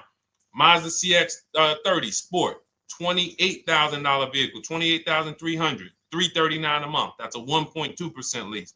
And she got a Mazda CX-50 Premium Plus, $40,400 vehicle, $420 a month. 2 1% leases and a 1.2% lease. And the cherry on top, she says, I sold 2 leases. Some of you don't even know you could sell a lease. She said, I sold 2 leases. She had equity. Now, not every lease has equity. But if 8 out of 10 leases don't have equity, then 2 out of 10 do. So if you've just been dropping your leases off at the dealership, hey, here's my old lease. Let me get the new one. Hey, here's my old lease. And you have not assessed the equity. Could there be equity in it? Imagine how much money you've left on the table. Imagine how much, wow, I didn't even know you could sell leases. She sold 2 leases, 2 2021 Elantras, walked away with $6,737 in equity. Deshone, I could not have done this without you. Your program is a game changer. So this is what we want. We want empowered car shoppers. We want people who are not intimidated. I don't care what this market does, whether I need a new car, used car, whether I got bad credit, whether I'm a high mileage driver, it does not matter. We have strategies to make sure you are going to win in this market or any market. Does not matter. Okay? So, for those of you who don't know, the whole show was sponsored by my new digital book. It's called Cars from Home, 7 Steps to Saving Time, Money, and Avoiding Dealerships. It's 5-star rated. Thank you to everyone who's rated it, reviewed it. It has everything we teach in a step-by-step format. It's normally $97, but as part of our welcome offer, you can get yours for $24 in my TikTok bio, in my Instagram bio. Click that website. It's the carsfromhometoolkit.com. Or we have a link for you guys in the YouTube comments, in the Facebook comments, and you just click the $24 welcome offer, good for 30 minutes. And for those of you who have different learning styles, or if you just want some free advice, we have some links in there for you as well. Whether you are a do-it-yourself type, whether you are do-it-with-me type Deshone, or whether Deshone, I think I qualify for that done-for-you shopping, where I can relax at home and you guys go do that work. Or like I said, you want the free advice, just start with our cheat sheets and you can go from there. Whatever is right for you, you get it done. We just want to move you from anxiety, from, oh, I don't know what to say, from watching people online who call dealers and negotiate. Hey, take off $5,000 so I can have a viral video. And now you're talking to an 80% dealer. So the 80% dealer has the $5,000 to take off. So you look like, hey, yeah, see, I just got them to take off $5,000. We don't negotiate with dealers with fake fees. Like there's a saying, we don't negotiate with terrorists. Cars from home, we don't negotiate with dealers with fake fees. None of that stuff matters. Because what you want us to think is, look, see, I took off all of this money. Don't you want to buy the car now? But you took off the fake money. Had we been talking to a 20% dealer, what money are they taking off? The real money. The real money. So if we have two dealers, well, let's say 8, because y'all know I use the 80%. So the 80% are over here. The 20% are this small group over here that we got to find. Now, the 80% are starting so high that when they take off all the money, it's fake money. We marked up our cars. We got platinum kits on them. We got the Hertz service plans on them, and the Simonized kit and the low, all of that stuff. Okay, so yeah, we done took off 5,000 for you, but 4,000 of it was fake. Meanwhile, this 20%, they don't have the fake. So when they take off 4,000, it's real 4,000. And we over here talking to these people. Hey, take off all that fake money. See, guys, you can do this too. So listen, we bidding is the way to go. You cannot negotiate your way to a below market deal, but you can get bids and it will make your life easier. You'll start to enjoy your car shopping. You'll start to feel like you're empowered. You're the prize. Someone won your business. They won your loan. They won the opportunity to buy your car. You are the prize. So that's what it's about. So we are here Monday through Thursday, 12 noon. Make sure you meet us live or tell your friends and family who are shopping, hey, hop on this show. We're live on TikTok, Instagram, Facebook, and YouTube. But we will broadcast the show for the rest of the day. So those who want to catch up on some things that you may have missed, or if you just jumped on and you're like, whoa, man, I missed a lot. We'll rebroadcast this show for the rest of the day. But tomorrow we'll be back, which will be Tuesday, May 6th, 12 noon. Meet us here live. Thank you so much. Welcome to the new followers. Thank you to everyone who gave me gifts. Thank you to everyone who bought a book. Thank you for those of you who are in Shop with Deshone. I look forward to your success stories. Always a pleasure.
And welcome to our Tuesday, May 6th live. We do these live streams at 12 noon, Monday through Thursday.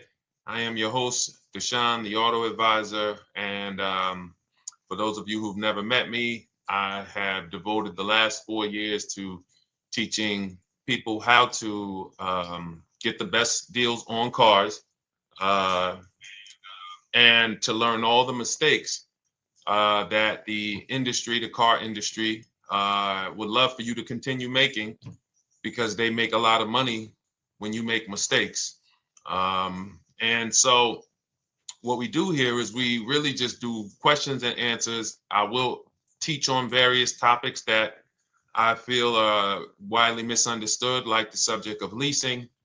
And some of you who are new here, if you've never been here before, could you type a 1 in the chat if this is your first time on a stream? We do these streams about 60 to 90 minutes. And if you're going to get the most out of them, we just ask that you lock in, that you focus, because we will be talking about $1,000 mistakes. Nothing here that we'll be talking about over the next 60 to 90 minutes is hundreds of dollars. You know, I'm not looking to, have you spend some time with me on a Tuesday to talk about how to save hundreds of dollars. No offense, I'm sure that's important to some people, but we are here to talk about things that are affecting your bank account by the thousands every year.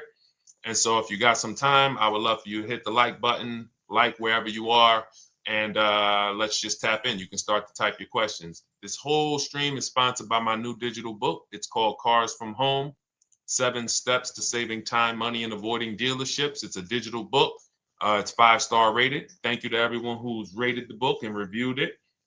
And it's normally $97, but for the next 30 minutes while you're watching, you can grab your copy for 75% off. That's our welcome offer. We always like to reward people for taking action. So you can get your copy for $24 instead of $97. And you can just head to my TikTok bio. You won't leave the show, my Instagram bio, the Facebook comments, or the YouTube comments, and use that link to get your welcome offer, and you'll have everything we teach. So as we go through this for the next 60 to 90 minutes, if you're like, whoa, Deshone, this is a lot. Wow, this is a lot. You can grab the book and make sure you have everything that I teach and everything in a step-by-step format. Okay? So I have my man Dolan moderating. Good afternoon. Thank you, Johnny Miller. Good to see you, Lil G. Again, guys, we are live. This is our Tuesday, May 6th live. We're live every Monday through Thursday at 12 noon. But we do rebroadcast these throughout the day. For those who cannot make them, you can watch the rebroadcast, or if you got to go back to work, we'll be rebroadcasting it for the rest of the day until our show tomorrow. All right, so let's start with the questions. You can feel free to get into it. Okay, do you have to get the extended warranty? This is a great question. This is car specific. A Honda, Acura, Toyota, in most cases, have always had low cost of maintenance and their parts are inexpensive. When you're buying an extended warranty or you're considering it, it is a risk product. It's an insurance plan. So that means you can pay for something and not use it, just like car insurance. You don't necessarily use your insurance until you have an accident. Same thing with an extended warranty. It's an insurance policy. So what you're trying to do with any insurance is see what is the likelihood that what I'm paying for this is going to exceed the price if I did need to use it. So in the case of a vehicle, when you're trying to determine what should I get an extended warranty, there's 2 things that are important. Does this vehicle that I'm purchasing have a high likelihood of things going wrong? We know, and some of you have had cars with histories, and we know there are certain cars, they tend to have things go wrong more than others. And what I like to do is go right to Google and type in repair cost, because this is the second item that we are looking at. We're looking at average repair cost. So if you're buying a 2010, a 2015 Nissan Altima, 2018, Hyundai Sonata, you go right to Google, you type in 2018 Hyundai Sonata average repair cost. Now, if you see that those typically go on the lower side, then that can take a lower set of risk where you might say, all right, likelihood of these things going wrong on this car is slim. But if you see that the repair cost is on the mid to higher side, that's shifting more risk to if something goes wrong, the cost for you to pay for it out of pocket will probably exceed the warranty. So when I work for Mercedes-Benz, who's new here? Type a 1 in the chat if this is your first time on a stream with us. First time you've ever been here, type a 1 in the chat. First time. What's up, William? What's up, DJ Ant Nice? Good to see you. Maggie, good to see you. Enrique, good to see you. Miko, good to see you. Tetra Washington, good to see you. Jan, good to see you. Claire Clairvoyant, good name. First time, if this is your first time, just type ones in the chat so I know. I don't want to assume anyone knows who the heck I am and what my experience is. Daniel Thompson on Facebook, great to see you. So I worked for Mercedes-Benz for 5 years, General Motors for 5 years, and I ran my own brokerage, my new car brokerage, called Cars from Home. I started it in 2016.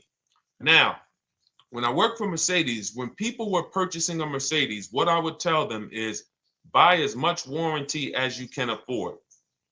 Buy as much warranty as you can afford, because I knew that when something breaks on a Mercedes, nothing's under $1,000, and typically it's $2,000-$3,000. So a $4,000 warranty on a Mercedes Benz is usually worth every dime. But at the same time, we have cars that, again, less likely for things to go wrong. And then when things go wrong, if they go wrong, they can typically be repaired inexpensively. Good to see you, Arms Reach. Welcome on Instagram. Shout out to the people checking in live. Great to see you all. So that's how you're measuring extended warranties. You don't want to get an extended warranty on a vehicle that has a low cost of repair and a low likelihood of things going wrong. You can then take your money, put a little bit to the side, have a little emergency fund, that same $3,500 that you would have put into the warranty, or $2,500, you put that to the side over the course of a year, 2 years, put $100 a month to the side, and then have that be your cushion just in case things go wrong. It's better for you to have that money in your bank account, and if things go wrong, you take it to your mechanic. You must have a local mechanic. You guys know I swear by local mechanics on cars that don't have warranties. Even if you have a Mercedes-Benz, a BMW, an Audi, something that is typically harder to work on and takes more of a specialized engineer, there are still plenty of places that have those. I mean, there's shops where they used to be Mercedes-Benz techs. Now they have their own shops. This is who you want, because their cost, their labor is going to be probably 1/3 of what a dealership is going to be. So these are the resources that, again, keep more money in our pocket while getting us the same level of service and experience. Okay, great question. Welcome, Uncle Nene. Good to see you. Uncle Nene. All right, listen. Nicole, good to see you. All right, Dolan, you can pull up the next question. Feel free to start typing your questions. And as we get more questions in, we'll try to get to all of them. You guys know we're not always able to, but we do try to get to all of them. How do I shop around for the best lease deal without affecting my credit? Well, first of all, you're talking to someone who's, just so you know, I've taught thousands of people to lease. I've gotten 7 leases. Now, when we look at what we are doing with a lease, first, we have to consider how we want the information presented to us. We are not letting dealers tell us how they're going to quote us. We are telling the dealers how to quote us. So we are going to have all our quotes. Thank you to everybody hitting the like button. I see you. I appreciate you. And shout out to the sharers. As I see people who share, I always like to give the shout outs to the people who share this broadcast with their friends and their family. And thank you to everyone who's giving gifts on TikTok and Instagram. Appreciate you all. So what we are doing when we're telling a dealership, you give us a quote with first month's payment only out of pocket, 12,000 miles per year, and put all the taxes and fees into the payment, assume tier 1. So we are presenting it now in my book and in my Shop with Deshone programs, my video checklist. I have all the templates. If you're going to do this yourself, you just need to remember how you're presenting this. You can call around to dealerships, because there's 2 ways to do this. Shopping from home. Cars from Home is about showing you guys, and I'm going to be showing you guys a ton of payments. And listen, I don't want you to feel bad, because some of you are going to see that you've left a lot of money on the table. Part of what I have to do here, and I've been doing it for 3-4 years now, is I have to tell you the bad news. For 3 years, I did a masterclass called Everything You're Doing Wrong Buying, Selling, and Leasing Cars. We put probably over 15,000 people through that masterclass. But those were people who were willing to hear the bad news They knew, Deshone, I got to hear the bad news to get to the good news. So as I show the difference in the prices that we get and the people who listen to me get, more than, forget about me, the people who are like you, the people who are on a live, saw a video, and then took action and learned and use our processes, the results they get compared to what you're getting. You're going to see, wow, they're saving $3, $5, $7, $10,000 more than me every single car. And so the Cars from Home system is about bidding. It's about turning your car purchase into a bid. You're no longer begging. You're no longer going into a dealership and begging one dealer to sell you a car, and then you go to another dealer and beg them, sell me this car, please take my money, please take my money. Meanwhile, you're not seeing the entire market and the people who would compete to get your business and gladly give you the service that you deserve by giving them a $30 to $50 to $100,000 transaction, which is what your car purchase is. So now so the big thing to understand right off the top is, now I need to learn this bidding. I need to learn to get multiple offers. So you can do this by phone. You want to do this by phone, you can call around, but you must give them that information in order for you to compare the deals the right way. Lynette, good to see you. Christina, good to see you. Melvin, good to see you checking in. Rudolph, I see you. Once you actually give them that information, 12,000 miles per year, first month's payment only, due at signing, taxes and fees in the payment, assume tier one. I want the tier one offer. Even if you think I not qualify. Now, if you got a credit score above 670, all your FICO scores, most of you will qualify for most tier one leases. So you want to see, what does this look like as I get my offers? Once you get your offers in this format, you can use the 1% rule as the gauge. The 1% rule is been around for more than 20 years. Everyone who leases and who's savvy, we understood if your lease payment is 1% of the MSRP or less, you stole the car. That includes taxes, that includes fees. You're still in the car. So example, we're looking at a $30,000 car, Hyundai Sonata or a Hyundai Elantra, $30,000 car. When we shop all our offers, if that lease payment is $300 per month, with only $300 due at signing. In other words, I show up, here's $300. Good to see you, GDTV. Thank you for checking in on YouTube. Once I give you that $300, that's my payment for the next 35 months. So that's a very, very low percentage of the car you're paying. It's a 1% rule. Now, in order to get a 1% lease, you need a great lease program, which means the bank has to be supporting the car, rebates, incentives, and then you need the biggest discount, the dealer who's going to give you the biggest discount. Now, one of those we can control. One of them we can't. Which one can't we control? And for those of you who are new here, we don't play around here. But my people who are moving, and again, I'll show you, like a lot of people, we got a lot of people who've been following us, using our processes. They're locked in. They're not casually on a live here. We're not casually here talking. They are locked in. Like, boom, okay, I hear you. They're answering, they're typing, they're not, vacuuming in the kitchen and trying to hear. You can't do. We're talking about your second most expensive purchase of your life. It's going to be, you got to lock in. You got to challenge yourself to block out the distractions while we're on this stream, because this is your money. And if you don't take your money seriously, the car salesman will take your money seriously. Oh, I like that. Praise the Lord. God is good. You don't take your money seriously, the car salesman will take your money seriously. Man. So, all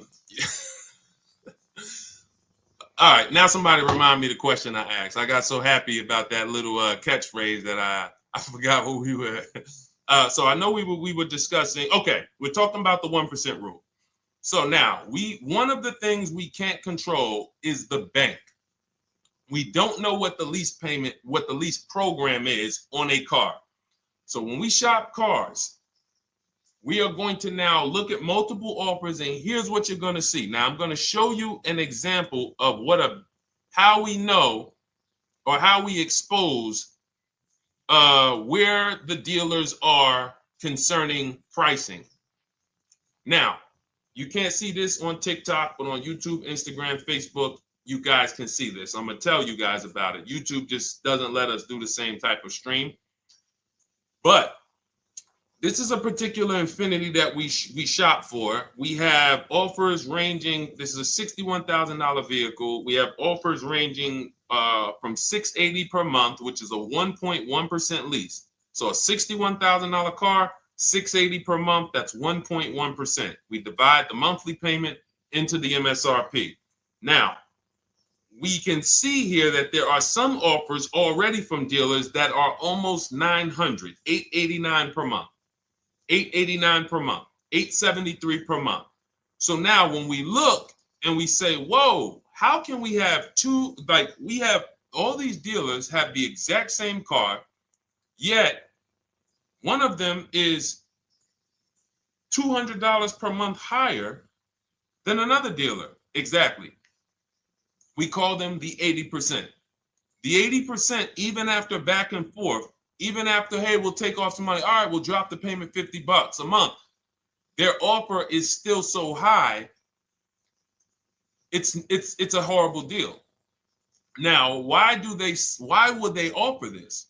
And this is consistent. So I don't want y'all thinking, well, the dealers that I walk into, they're different, Deshone. They take off more money. It does not matter what you think.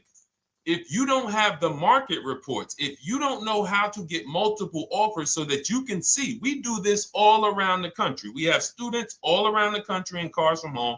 We have people we shop for. We have over 13,000 books sold now. Like, we have lots of data to prove this.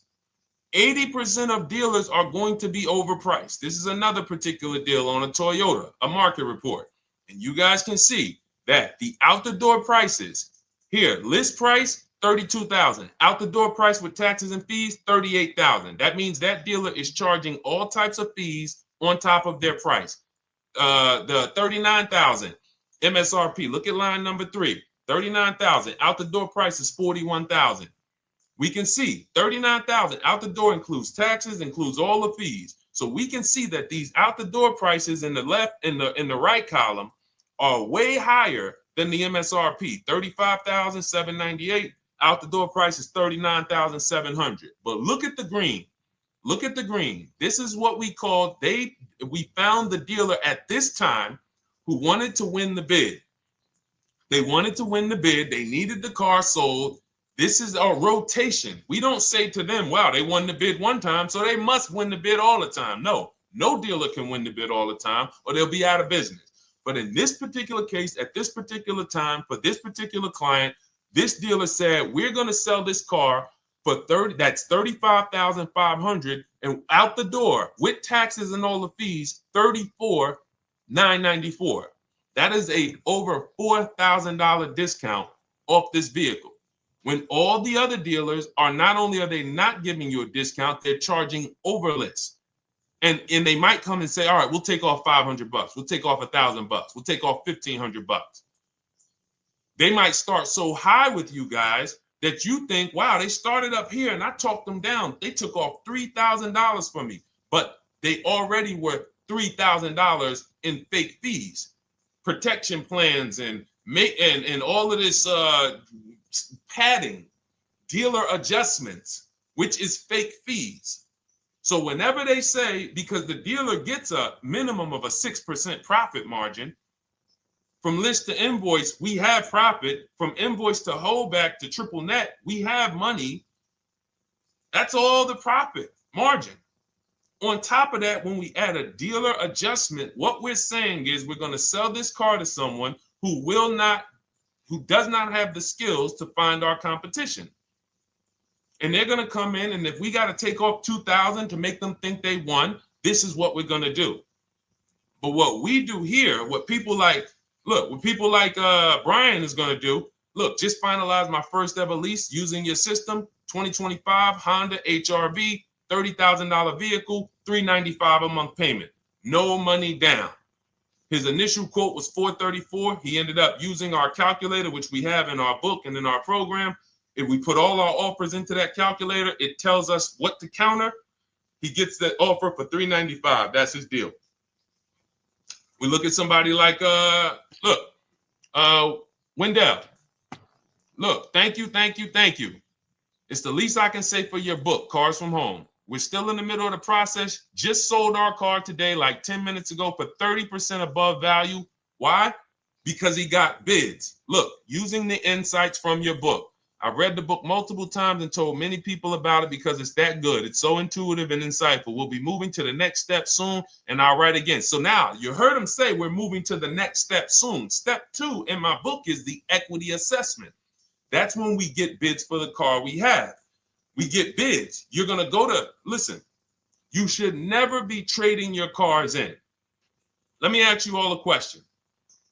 Do we get the most money for you name me one thing that we get the most money for that thing trading it.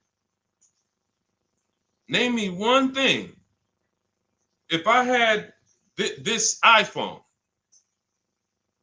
do I get more money trading that iPhone in for another phone, or do I get more money listing it online and selling it to whoever will pay the most? Trading or selling?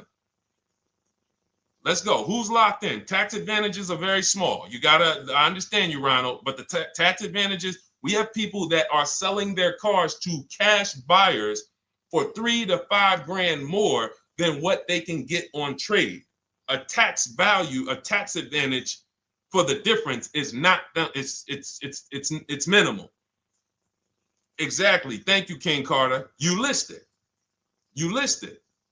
So the money is in the bids and the competition.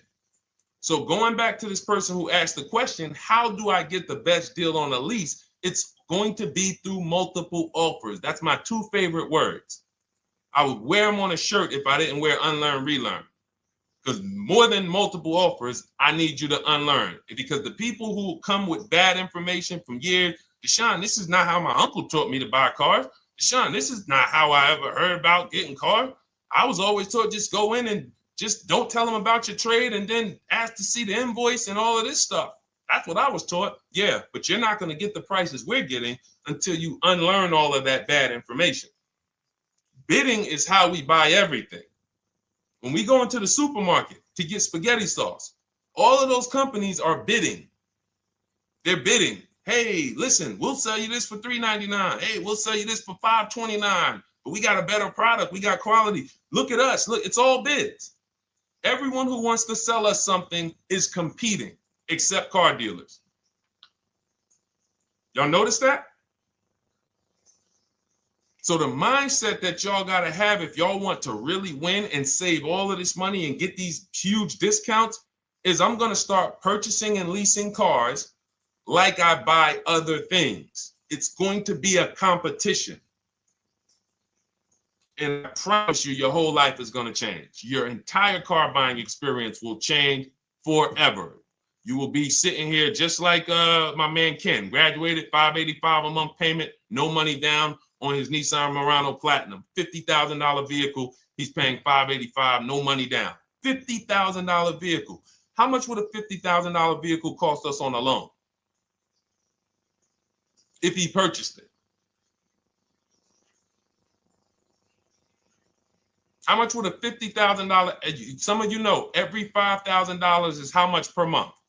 Let me see who's locked in. Who's locked in? Every $5,000 is how much per month on a loan. I see you, Daniel Thompson. Check in. Good to see you, Dane. Thank you for breaking it down with complete truth. Keeping eyes wide open to know what to exactly expect. There you go, Dane. Welcome. Glad to have you here. We do not play around when it comes to this. All I want you doing is winning with cars, in love with your deals every time you get a car. All right, nobody knows the 5,000. How much is every $5,000 on a car payment? Come on, y'all. These are principles we've been teaching. Thank you, Daniel. $100. Thank you. $100. So we always want to default to a 5-year loan. I'm going to tell you why. when you default to a 5-year loan, you're in a safe position. Now, defaulting to a 5-year loan means when I look at a $20,000 car, I'm thinking $400 per month. 5-year loan, every $5,000 is $100 per month. If worst case scenario, I'm trying to get a little bit more car, then I'll go to a 6-year loan, but that's the max. I'm not going past a 6-year loan on a car. That's like going to a 40-year mortgage on a house. They're available. It's not a good idea. So when we look at these, you say to yourself, wow, a $50,000 car, that should cost him, if he did no, remember, this is a no money down deal. We're just looking at how much money we're putting in these cars. That car would cost him about $1,000 a month if he purchased it, 5-year loan, no money down. Which is why when people purchase their cars, what do they typically do?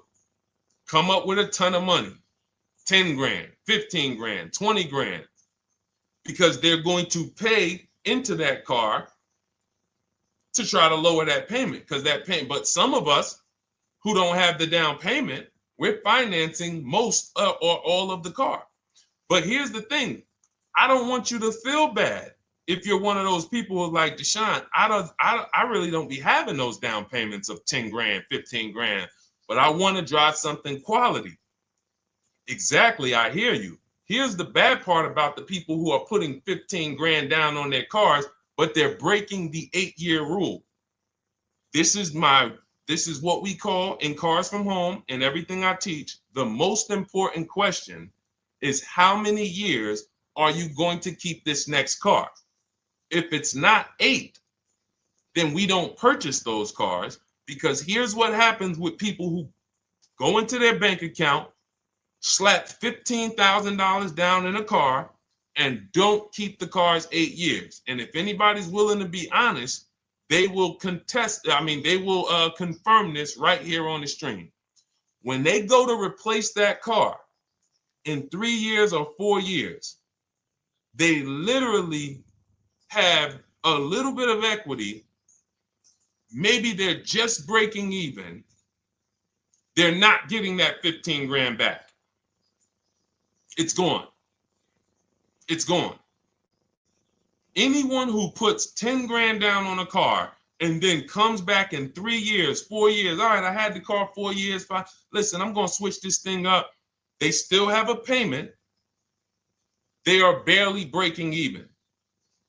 Meanwhile, their payment was 400 or 500, almost double what it would have been if they leased a car, got a below market lease, and they drove a car, no warranty after 3 years, they're driving an inferior product.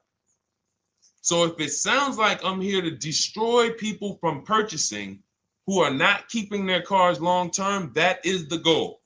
Because as long as you are buying cars that you're not keeping 8 years and you buy them, you turn around and you replace them, you are going to continue to spend way more money than people getting below market leases like Ken and like a lot of other people I'm going to show you on the stream. Lots of other people. Look, dealer American Senior Benefits Plan. He's enrolled with us under his company name. Dealer MSRP on this car was $36,300. 2025 Kia Sport X line. MSR, boom, boom, 561. Monthly payment is $400.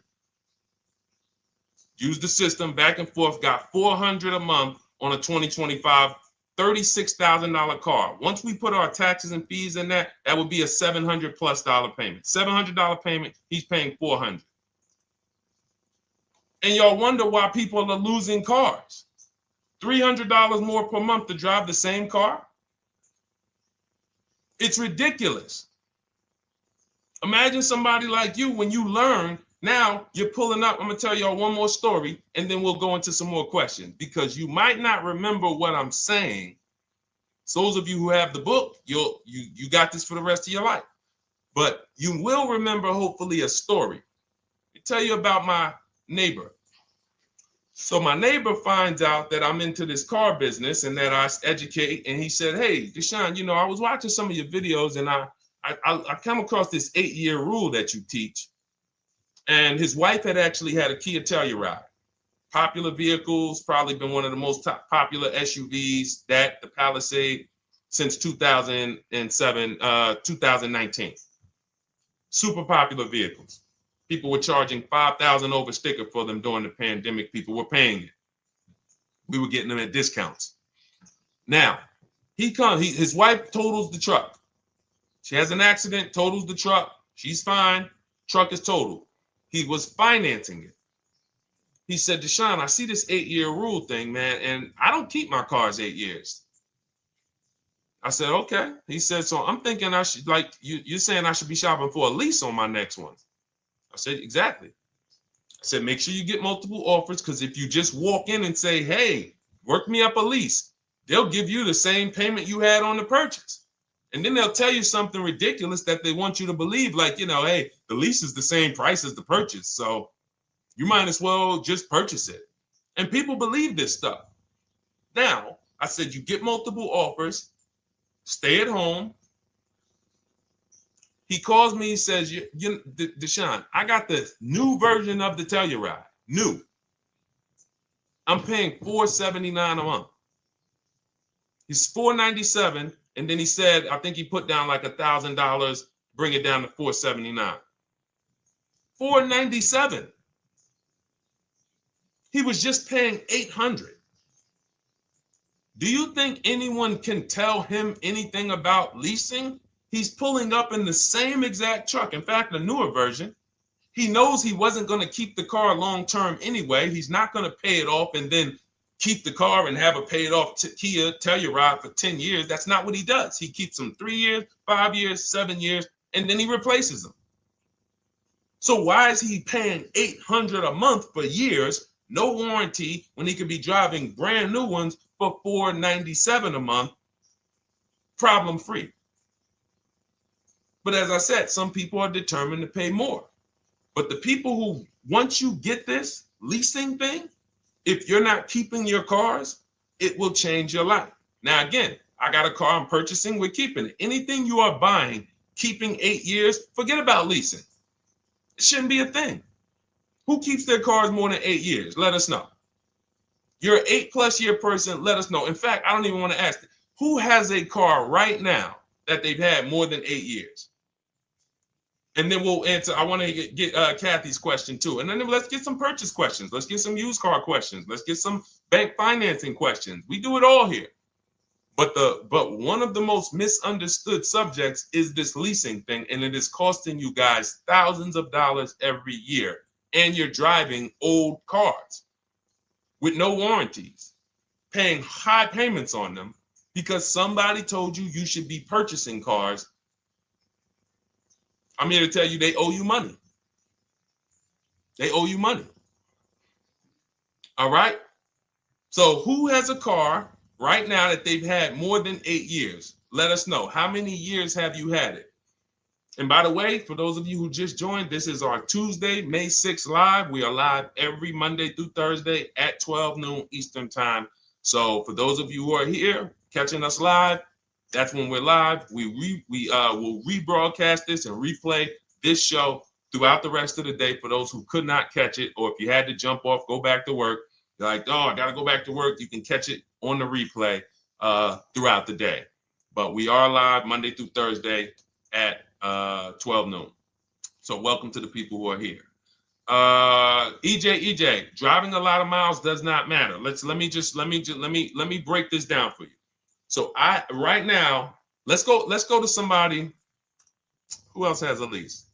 Let's look at, because who's heard with leasing you can't drive too many miles? Who's heard that, right?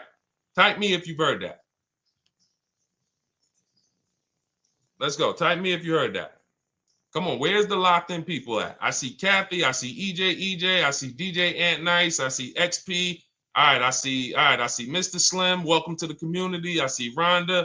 All right, where are the locked in people? Instagram, where we at? Locked in. All right, dang, I see you. Jamel. All right, perfect. So, Sherry, I see you. Sherry Baker on TikTok. So you've heard, oh, you can't drive a lot of miles with a lease. Let's be clear here. You choose the mileage on your lease. It's not selected for you. In fact, the only time it is selected for you is if you don't realize you choose it. That's the only time they're going to choose your mileage for you. If you go in and you do something like, hey, work me up a lease deal, they're probably going to work you up a 10,000 mile a year lease deal. And they're probably going to say, hey, you need $3,000 down, and this is going to be your payment. And next thing you know, it's a high lease, and it's just terrible. Happens all the time. We tell people how to quote us. First payment due at signing, taxes and fees in the payment. So now let's look at a lease, and let me show you what it would look like. So this is Val Boss Lady. She's in our Shop with Deshone program. Everything that you guys know that we're talking about here, if you're like, hey, I really, really want to go deeper, I want the step-by-step, the blueprint, that's my digital book, Cars from Home, 7 Steps to Saving Time, Money, and Avoiding Dealerships. Normally $97. You get a welcome offer. It's 30 minutes because I want to see you win, and you get 75% off for 30 minutes. If you go to my TikTok bio, Instagram bio, YouTube comments, Facebook comments, click those links, and then click that one that says $24 welcome offer. 30 minutes only, reward for taking action. You have everything we teach, the low market leases, the low market purchases, used cars, bank bidding war, making banks and credit unions bid, all of that, $24. You can, somebody emailed me yesterday, said, I'm $15,000 up with what I've learned from you already. And so if you can get it for $24, you can save tons of money for the rest of your life on a $24 investment. In this case, Val's in our, she's more of a wants to do it with me type. Videos, checklist, she doesn't want to read. That's our Shop with Deshone, do it with me program. I coach people. And so she gets a deal on this particular car. Same information, by the way. Not better information here than the book. It's just different learning styles. So she gets a $51,000 electric vehicle, 2025, beautiful vehicle. She's paying 1.16. So her payment on this car, on this $51,000 car, let's continue to make sure we understand the price of these cars. $51,000 car, her payment is $591. No money down. Now, some of you might say, wow, if I got $591, I'd probably put like $3,000 down, bring it down to $499. You could do that. That's how we can do. We can do that because she already got an incredible deal. Then we're just determining how we want to structure our payment. And thank you for everybody sending me gifts. I appreciate you. Thank you for all the badges. I don't take it for granted. And thank you for everyone who's hit the like button. Those of you who are double tapping the screen. Every time you hit something on TikTok, you like it, you double tap the screen, you keep running those likes up. We appreciate you. It does matter. It helps spread the word. So let's say Val wanted, she's a high mileage driver like EJ. Let's say, EJ, how many miles per year do you drive? 20,000, 25,000? Let us know. I'm gonna show you why. In my book, I have 2 strategies for high mileage drivers. I'll tell it to you guys right now. How many miles a year do you drive, EJ? 25,000, 20,000? Those are both high. Let us know. Or if anybody, else, because, anybody else who's a high mileage driver, let us know. How many miles? 26. All right. Thank you, EJ. So let's just round that to 25 for now. Let's just round that to 25. So let's say instead of her $591 payment for a $51,000 car, now you could shop for a $30,000 car and you can have a 1% payment. If it was, a similar deal, you'd be paying $300 a month. In her case, she has a $51,000 car. She probably wanted a nice SUV that looks beautiful, that some other people are paying $1,000 a month for. She's paying $591. But if she wanted to bump it up to 15,000 miles a year, she'd be paying another $30 more per month. She'd be paying $620. Now, if she wanted to bump it up to 20,000 miles per year, she'd be paying probably another $80-90 per month. So she'd probably be paying $700 to drive 20,000 miles per year. Now, let me tell you guys, because some of you guys who are like, yo, man, those payments are high.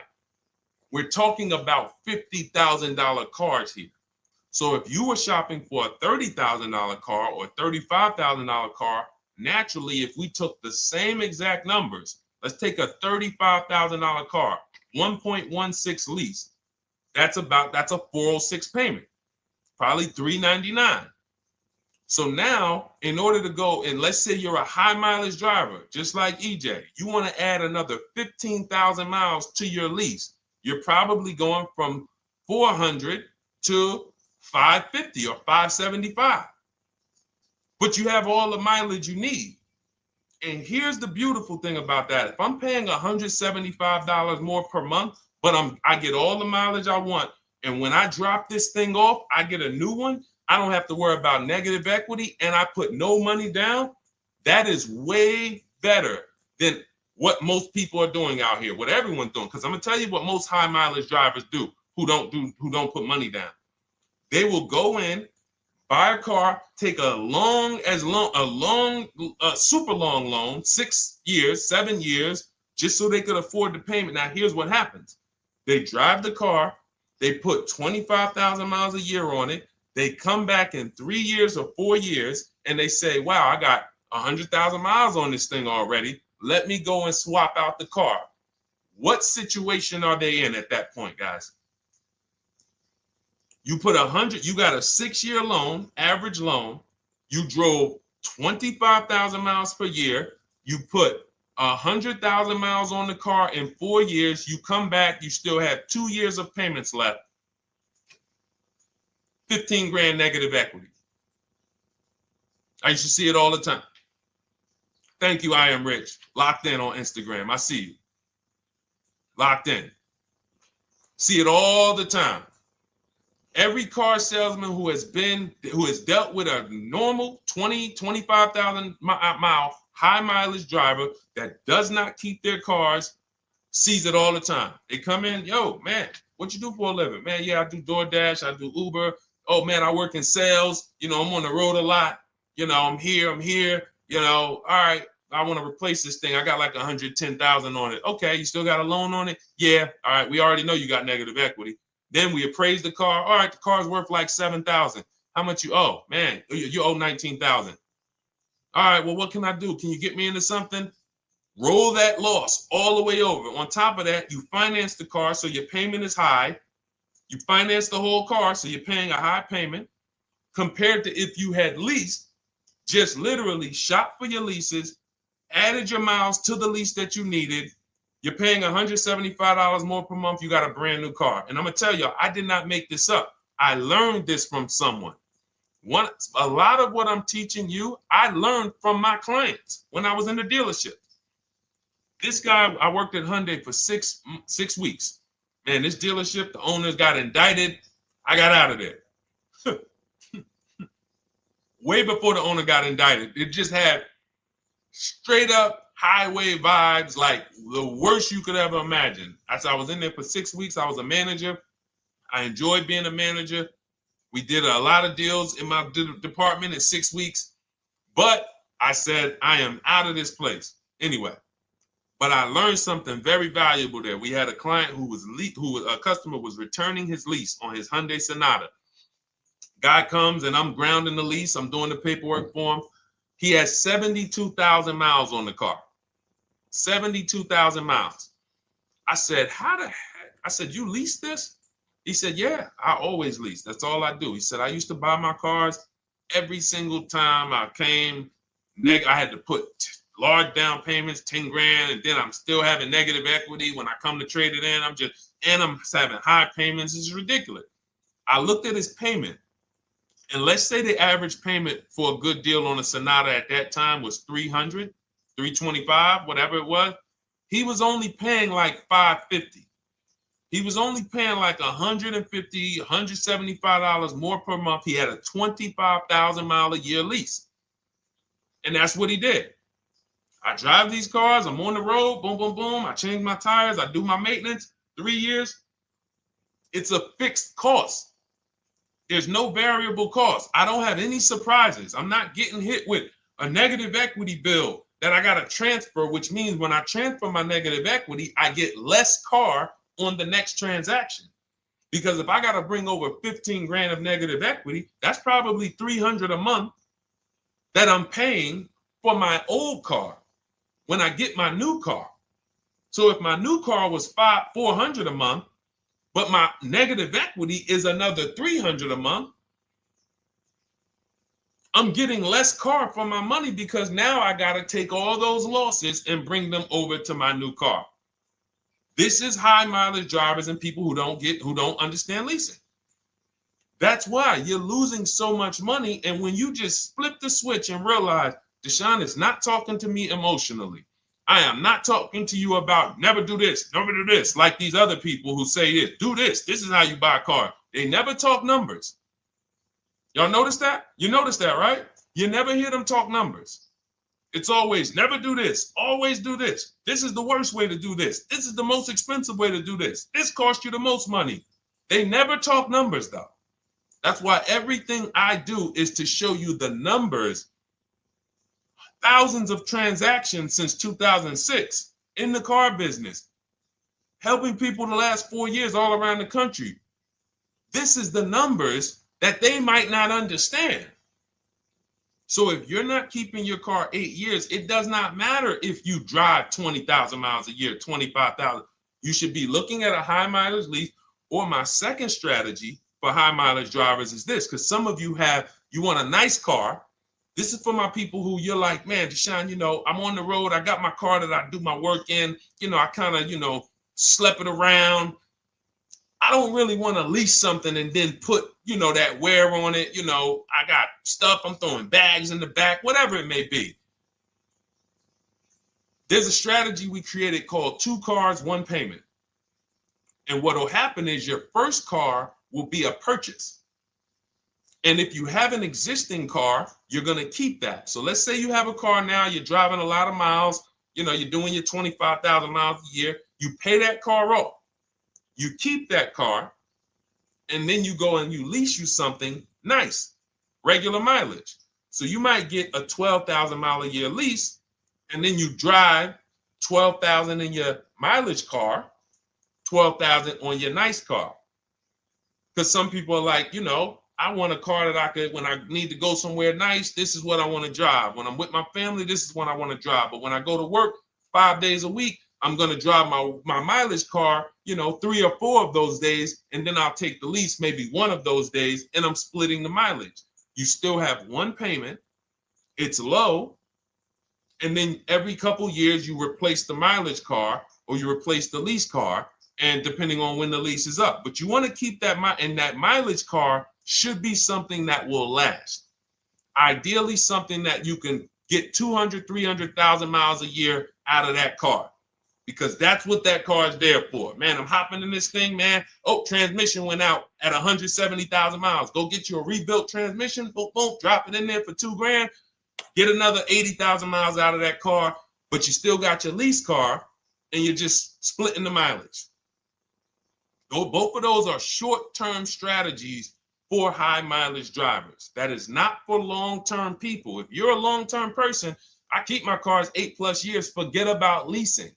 You should just be finding the best deal, below market purchase, keep the car, something you can keep for 8+ years. You can put 30,000 miles a year on a car 8 years in a row. If you get the right car, and in 8 years, you got 240,000 miles, and then you replace it. Forget about leasing.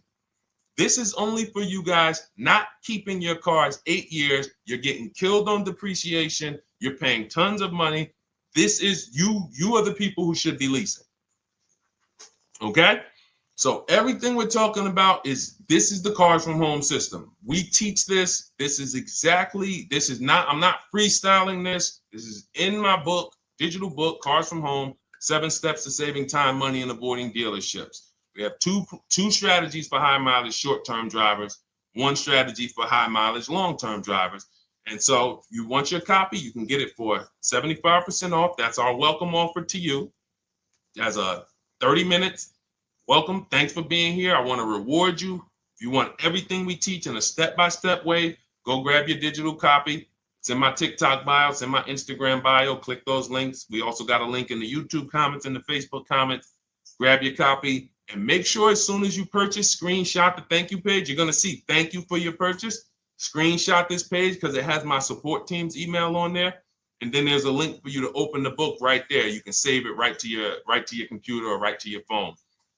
Okay. But and we also have a special for those of you who are like Deshone. What about that, video checklist and coaching program? That's lifetime access to my video checklist. You're like, maybe Deshone, I don't really read. I like step-by-step videos. And also, I want to be in your Facebook group. We have 1,600 people before you that are in that group. 2,300 people that are shopping with us that have a lifetime access to our video checklist. We have a $200 special for that welcome offer. And so I'm always about rewarding people for taking action with a special offer. It's limited time though. And so get in where you fit in. All right, let's keep it going. Thank you, Corey. Said amazing knowledge. Thank you. And I'm glad I saw somebody said that's a great idea with the 2 cars. Thank you. It's a great idea. All right. You've convinced me to lease my next vehicle. Awesome. Awesome. Does your service shop for lease terms on the car? Absolutely. If you qualify for done for you, that means you just want to relax. That means we only shop for new cars and leases for people, new purchases and leases. And you have to have a FICO score over 670. But yes, here is a market report that we prepared for a client. Let me put on do not disturb. Here's a market report we prepared for a client. Okay, so I showed you that that's an affinity. We didn't even finish that. We had just started for this client. But this is, do I have one here? No. Do I have a lease market report here? Yeah, right here. So that's an example of what a Kia, this is a particular Kia lease where their best offer was a 1.27 offer. Now, here's how you know you found the bottom of the market. And again, whether you're using the book or whether you're calling around, again, you can call around to do this. The key is not going into dealerships. You cannot do this going in. Once you get your offers, you know you found the bottom when your best offer is between $150 to $200 less per month than your worst offer. And if you're purchasing, you should see a spread of between $3,000 and $5,000 minimum between your best offer and your worst offer. That's when you know you've shopped correctly. Because until you find the 80% dealers, you have not shopped correctly. If you're like Deshone, these prices still seem close. You have not found, you're talking to the 80%. You haven't found the 20% yet. Because the 20% is going to be that $3,000 to $5,000 less than the 80%. That is just the numbers. That's the way it works.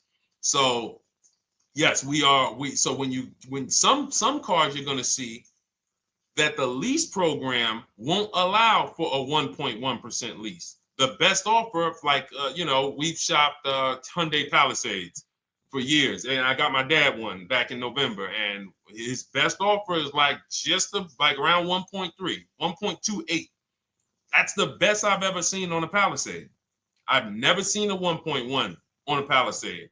I've had people in our Charles. Some of you know I posted pictures of him when he got his Palisade last year. We clear out the old pictures because we got a bunch of new people with 2025. So we're not going to sit here and talk about 2024s anymore. We got Ken, we got Melissa, we got Sheree, we got a bunch of new people, just Ralph. We're not going to, but I do remember posting Charles who got his Palisade and he's like, he shopped, used the system, got his multiple offers. Best deal was 1.3. So that's where it comes in at because of the lease program. That dealer is already taken off to win the bid, probably taking off $5-6 grand. But if they don't have more rebates and more incentives and a better, then it's not going to lead to a 1% lease. So the 1% leases come from major incentives. Maybe sometimes they have too many of the vehicles. They want to move them. Lots of bank support. But what I tell you is you should be looking for between 1.25 and 1.5. That's how you should budget for a lease, between 1.25 and 1.5. That's a great deal. And if it has a really aggressive lease program, once you get your bids, you're going to see it fall under the 1.25. You see it fall into 1.1, 1.2. but we don't know what the lease program will be until after we shop for that vehicle. Okay?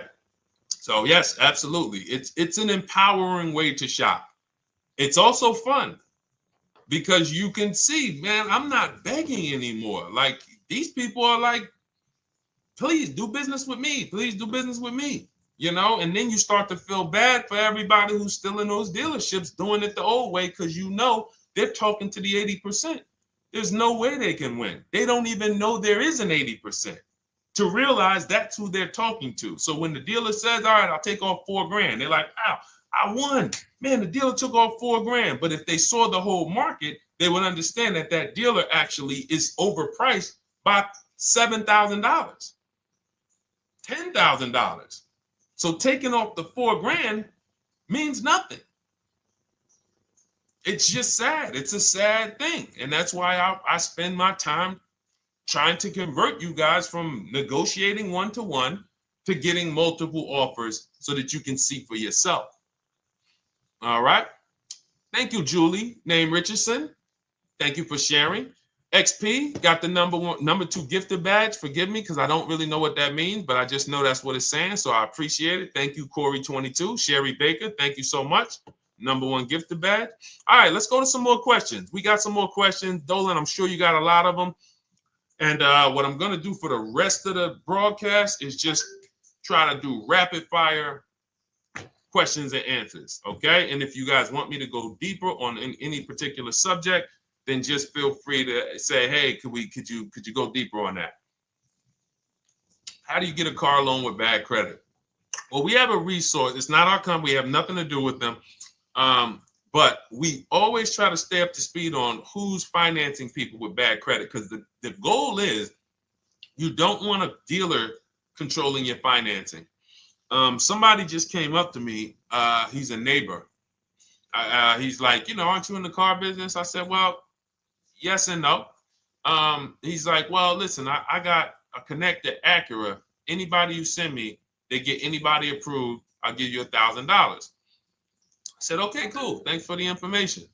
For them to give me $1,000 just for sending the customer, and he's also a middleman, he's not a salesman, how much money are they making on the customers? If they're going to give me $1,000 just for sending someone with bad credit to them, how much are they making on the deal? Arms Reach, congratulations. Just got my book. You use it when, please send me your email testimonial. Well, as you use it, just as you do your equity assess, everything, email me. Congratulations. How much are they making? We can imagine, right? If they're giving me $1,000 just for bringing them the customer. So this is what happens when you let the dealership control the loan. Because why do we separate? All right, I'm gonna break something down I call the 3 pillars of great car deals. Three pillars. You can't get a great car deal without maximizing each pillar. And some of y'all that have been with us for 3 years, y'all already know the 3 pillars. First, who you buy your car from. Second, who you get your loan from. Third, who you sell your old car to. That's 3 separate transactions. The car business has trained you guys to give them all 3. All 3. The car business has trained you guys to give them 3 transactions. Anytime you purchase the car, who's done this? Be honest. Purchased the car from a dealership, sold them your old car, in which case you call it a trade, and they got you your loan. Who's done this? 3 transactions in one. Why do we know these are 3 transactions? One, there's competition. People want to buy your car. It's okay, Corey. That's that. Thank you for being honest. That's how we change. The reason why we know that these are 3 transactions because there's people who want to compete in every one of them. There are people who want to buy your car. That's why step 2 in our book, we never trade. We get offers from CarMax, Driveway, Carvana, AutoNation, Car Gurus, Kelly's Blue Book Instant Cash Offer. It's a bid. We just had someone sell their lease. Miss Hickman, she sold her lease, made $4,700 selling her lease. CarMax won the bid. Drove the car for 3 years, had equity. She dropped her lease off. They gave her $4,700. Won the bid. That's one pillar. Second, who I'm going to get my loan from if I'm getting a loan. Those of you who are paying cash or leasing, this is not a pillar. But we need to bid out our loan. We had a great talk yesterday on our show yesterday where I asked, who do you guys get your loans from? Most people said the bank, the credit union, the dealership. One person said the right answer, whoever gives me the best APR. That's the right answer. And then we have who we buy our car from. There's banks and credit unions that want to compete for our loan. There's multiple dealers who want to compete to sell us a car. So we can't get a great deal until we have bid out each pillar. And that's why when we have bad credit, if we let the dealer now control, this dealer has a car. We didn't bid out that car to find out, is it a great price? Now they're also giving me the loan and they're charging me 25%. We didn't bid that out to see, is that the best loan I could get, even with my bad credit? Is that the best loan I can get? So the key, what you want to do first, if you have bad credit, is I'm online looking for anyone who will finance me with bad credit separate from the dealer. I'm not going to Carvana.com and saying, hey, you can get a car with us you can get a loan with us as long as you buy a car from us. You're mixing the transactions. You're taking away my ability to get bids. I'm finding someone you should check out. There's a resource. Oh my goodness, what's the name of the company? It's in my book, but I want to give it to you.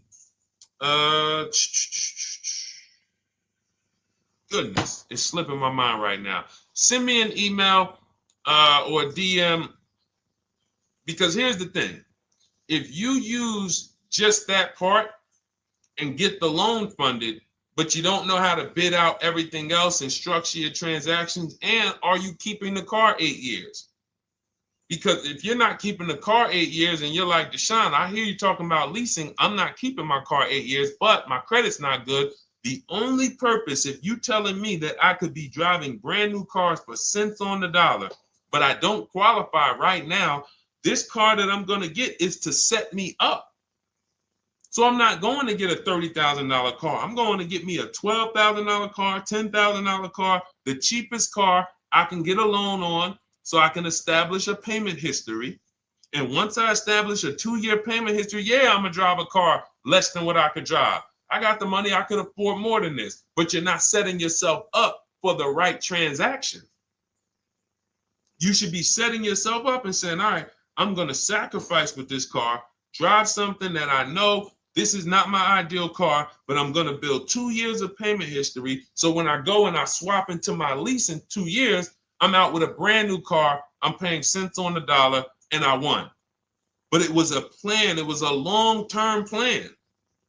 This is the second most expensive purchase of your life. You can win every single time, or you can lose and set yourself and your family back 5 to 10 grand each car or more. Every time you get a car, it's 5 to 10 grand more you're coming out of your family's bank account than what could have.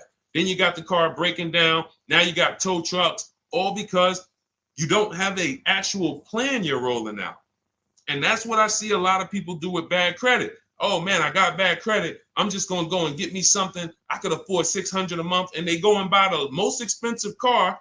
But because 25% interest is on the loan, they're not getting the most car for their money. Now, 3 years down the road, they're going to pay the high payment, still have negative equity because the interest is so high, and then they go and swap and do it again. And because the payment's so high and the car is older, because they want something fancy, but they really can't get that because, again, the interest is high. That's eating into their budget. Now they're going 3 years down the road. They missed 3 payments. They were late 3 times, so they're no closer to leasing. Credit's still bad. This is disaster. So if you're a long-term person, I break it down for you guys into two groups of people: long-term, short-term. Long-term high mileage driver, short-term high mileage driver, different plan. Long-term bad credit person, short-term bad credit person, different plan. If I'm a long-term person with bad credit, here's what I'm doing: finding the absolute best car I could find, getting bids, either new cars or used cars. We got the strategies for both. You can use the marketplaces, cars.com, Car Auto Trader. We got a whole strategy for how we find used cars, but you find that car, you pay your loan of 20%, 19%, 18%, if that's the best you can get. Because here's what you're going to do. In 2 years, you're not swapping into a lease. In 2 years, you've established a payment history, you fixed your credit, and now what are we going to do? You got a quality car. You're not thinking about trading it. You're not thinking about replacing it. You're like, man, this is my car. It's a great car. I'm just paying daggone 20% interest. What do I do now after 2 years? Now that my credit is good because I got a quality car, dependable car, I'm focused on fixing my credit over 2 years. What am I going to do after 2 years? Anybody?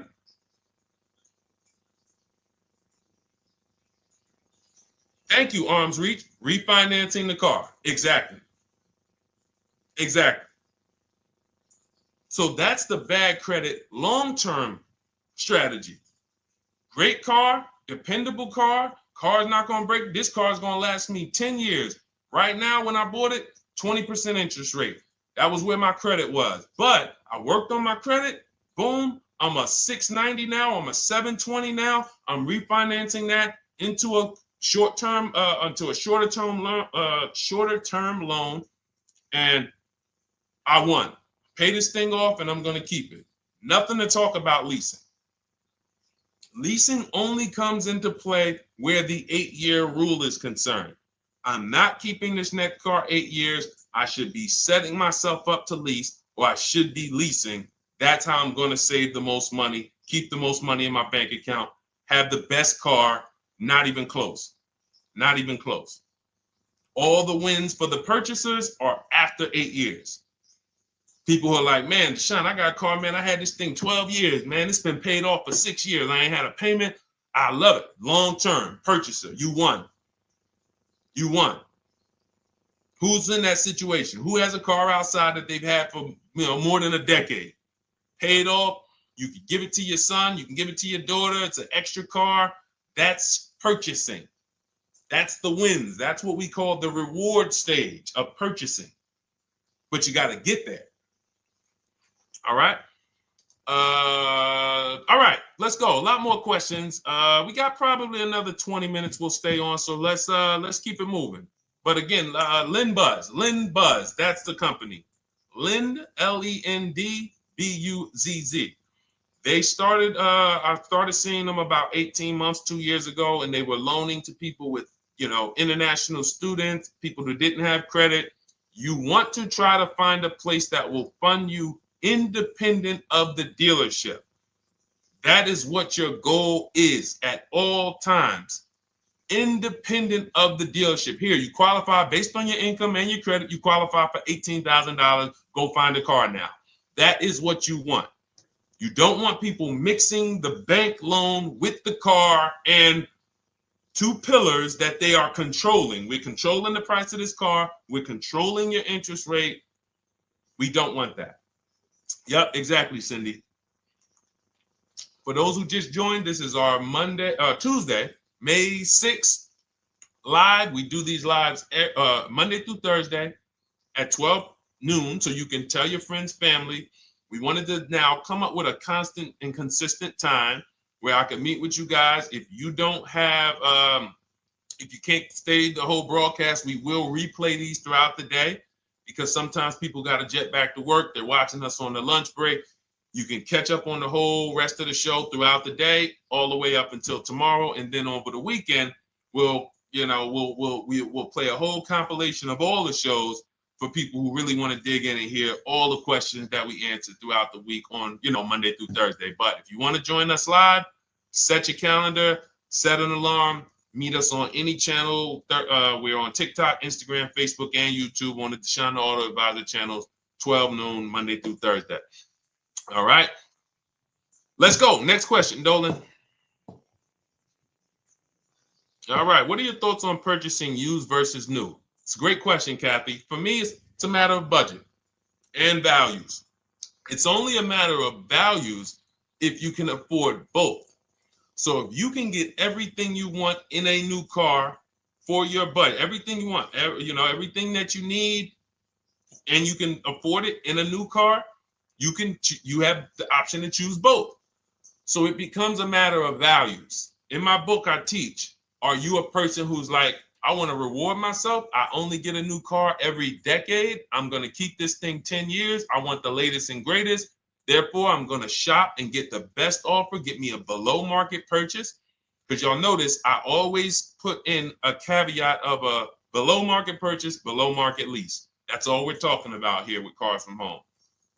That's all we're talking about. You need to, every purchase you make or lease you get, you want it to be a below market lease or purchase.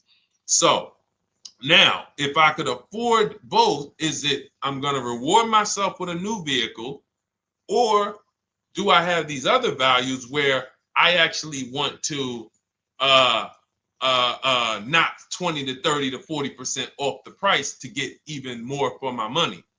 So that's really up to you if you can afford both. There's no right or wrong there.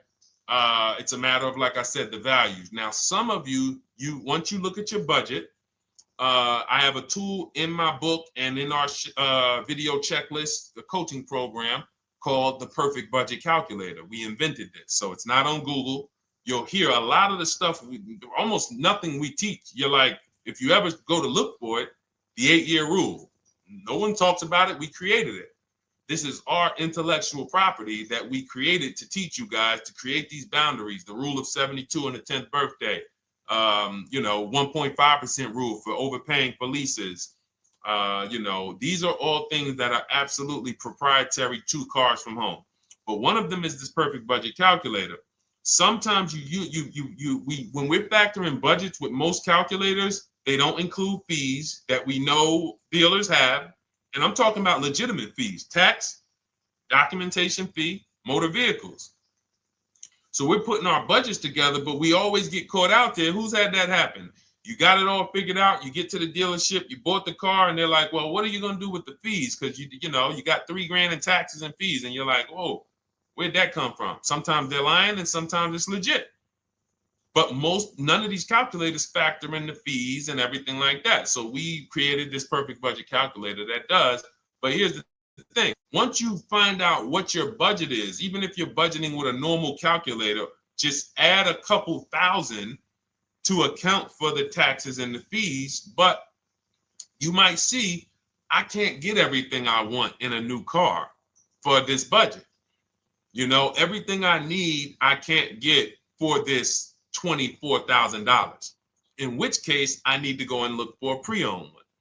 So that's why I said, in reference to your question, Kathy, what are my thoughts on purchasing used versus new? It's a matter of values and budget. Budget first, because budget will determine if you can afford both and get what you want. But if you can afford both and get what you want, then it's a matter of values. Okay? So again, everything we're going over is in my new digital book. It's called Cars from Home, 7 Steps to Saving Time, Money, and Avoiding Dealerships. It's 5-star rated. Thank you to everybody who has taken the time to rate it and review it on Goodreads.com. It means a lot. And we can't continue to get this information out without you guys. So we appreciate you. And you can get your copy instead of $97, you can get your copy for $24 as part of our welcome offer. So that's 75% off. If you go to my link in my TikTok bio, Instagram bio, the YouTube comments, and the Facebook comments, we have a link there for you guys. And you can grab it. It's a digital book, so you don't even have to wait. It'll be in your inbox by the time you jump off the stream. But make sure when you get it, you screenshot that thank you page, because it has my support team's email. Sometimes you may be rushing, you're trying to get back to the stream and you type your email in wrong. Also, as soon as you purchase, the link to open the book is right there. So it'll say open the book below. You can save it to your computer. but I would rather you get it for $24 than $97. Although we've sold a lot at $97 because people feel it's worth every dime. You're going to save thousands and thousands of dollars for the rest of your life using what's in the book. Your first transaction, you probably save $4,000 to $6,000 to $8,000 depending on the car. So $97 is great, but $24 is even better. All right. And for those of you who have a different learning style, you'll see in there, shop with Deshone. You're more of a do it with you person. Do it with me, Deshone. Okay. We have lifetime access to shop with Deshone, and I coach you personally for 6 months. So we jump on Zoom calls twice a month. And some of you who may qualify for done for you, just do it for me. If you qualify for that, we have a welcome special for that too of $300 off. So get in where you fit. And those of you who are new or you're like, Deshone, I like what you're talking about, but I still don't trust you. You can start with our free cheat sheets. So just start somewhere so that you can start to reinvent how you're car shopping. Magley, how are you? Oh man, of course I remember you. Following for years. You actually were following me from the time God blew me up on TikTok. That was 2021. So I absolutely remember you and I appreciate you. And yes, it's so good to see you. Absolutely. Absolutely good to see you. All right, Dolan, we got a couple more questions. We got time for a couple more. Let's try to go as fast as possible. The discount for the book is not working. It says time ran out. It's 30 minutes. I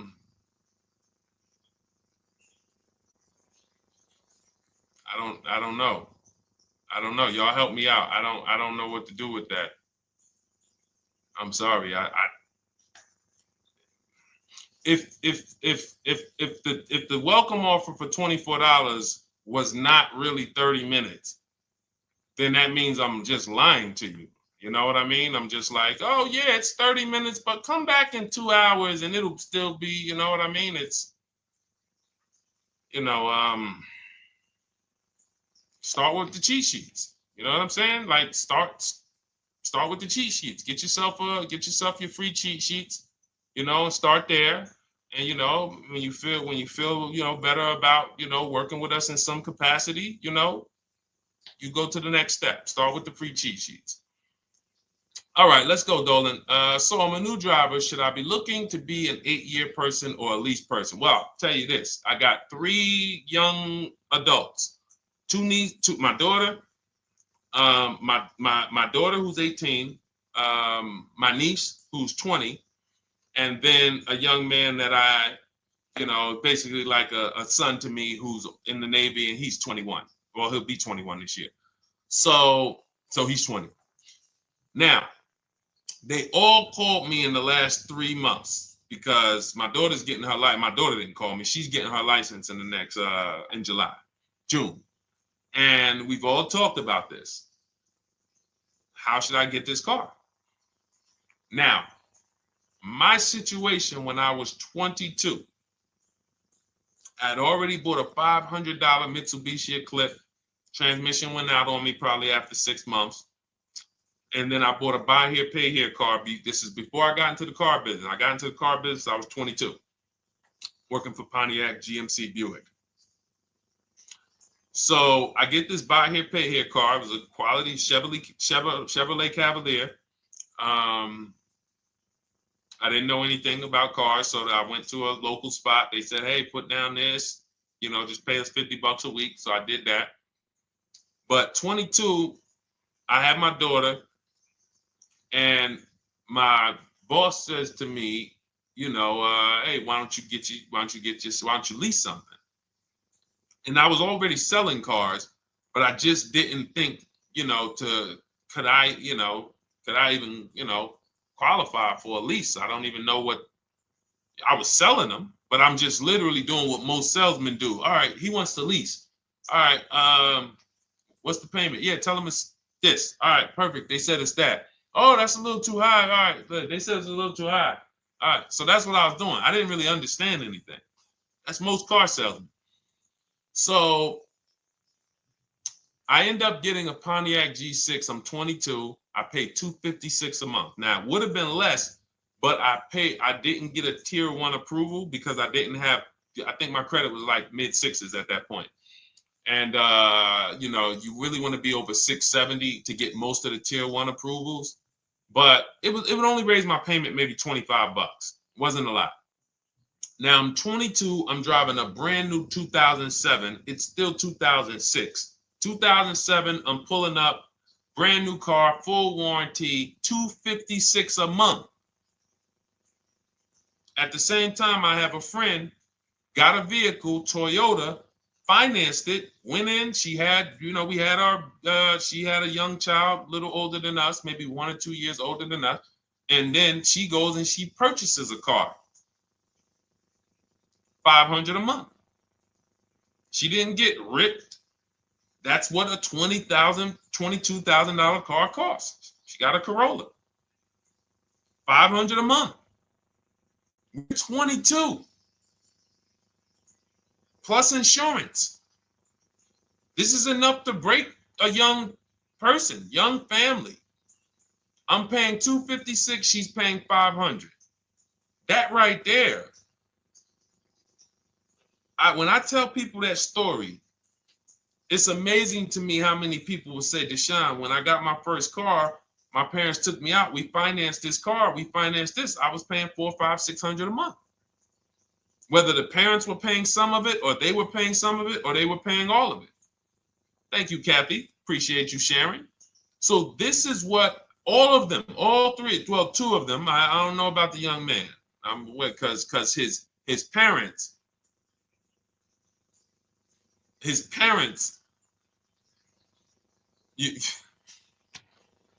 I'm not going to override your parents. And if your parents tell you that they think you should buy a used car or buy a good, then okay. But I'm just telling you, when you see my daughter and you see my niece pull up in brand new cars and they have low payments and they don't have to worry about getting stranded on the road, hey, call the tow truck. Do we still have a warranty on this thing? So I would be telling, again, 8-year rule. Because if I've had young people in their early 20s who are like, I'm not even into cars. Like, I'm going to buy this and I'm going to keep this car. Like, I'll keep it 8, 10 years. I don't. And I've had some people who they know when they get a better job, when they move to this, they're going to start a family. They're probably not going to keep the car 8 years. So it still goes back to the 8-year rule. Always. Always.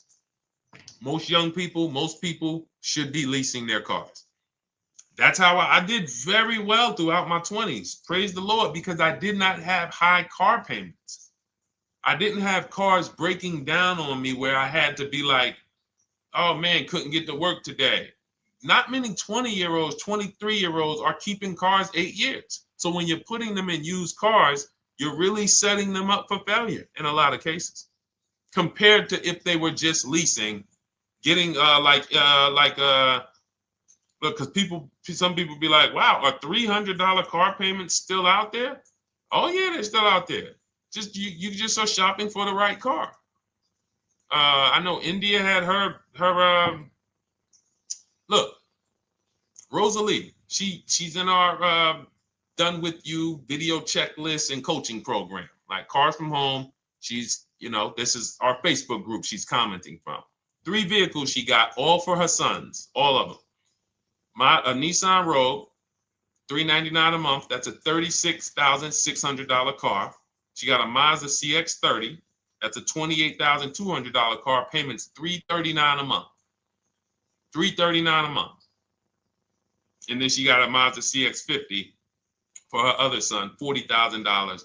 On top, we haven't even talked about the equity and leases and selling leases and, you know, really maximizing the equity, because she said she got $6,700 selling 2 of the old leases. $6,700. Drove the cars for 3 years, had equity, bid it out, sold 2 of them, $6,700. You're probably like, Deshone, I didn't even know you could sell a lease. My question is, how much has that cost you? So when you're looking at investing in anything we're doing, be it my book, be it Shop with Deshone, our video checklist and coaching, be it our Done For You program. One thing that we do covers everything. Your first deal, if you're moving, you're gonna be like, shoot, I got everything I just invested back times 10. That's what we hold ourselves accountable to. Just her equity alone, she made $6,700 selling 2 cars. Didn't even know I could sell leases, and I just put $6,700 in my pocket selling 2 leases. Whoa. So $300 payments. Those would be perfect cars for young people. $339, that's with no money down. Imagine if she wanted to put another $2,500 down, bring the payment down to, $275. This is the way to be moving. And those of you who are getting this, are you getting this? If you're getting this, type some dollar signs. Who's getting this? Who's getting this? Type dollar signs in the chat. Who's getting it? Let's go. Who's locked in? All right. I see you, Mario. I see you, Dane. I see you, Terry Carter. I see you. Who's getting this? Who else is getting it? Who else is locked in?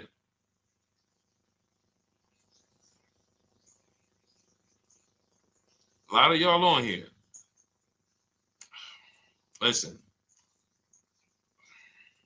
I see you, DJ and Nice. I see you, Arms Reach. And I can tell the people that's locked in because they be like, all right, Deshone, you said you're here for 90 minutes. I know we got about 3 minutes left. I mean, I'm hanging for this whole thing. I don't want to miss anything. Shout out to the people that are locked in. All right. Go ahead, Dolan. Should the out-the-door price include your trade? First of all, that's a curse word. All right, we're going to go back to that because I got out of saying that for a while.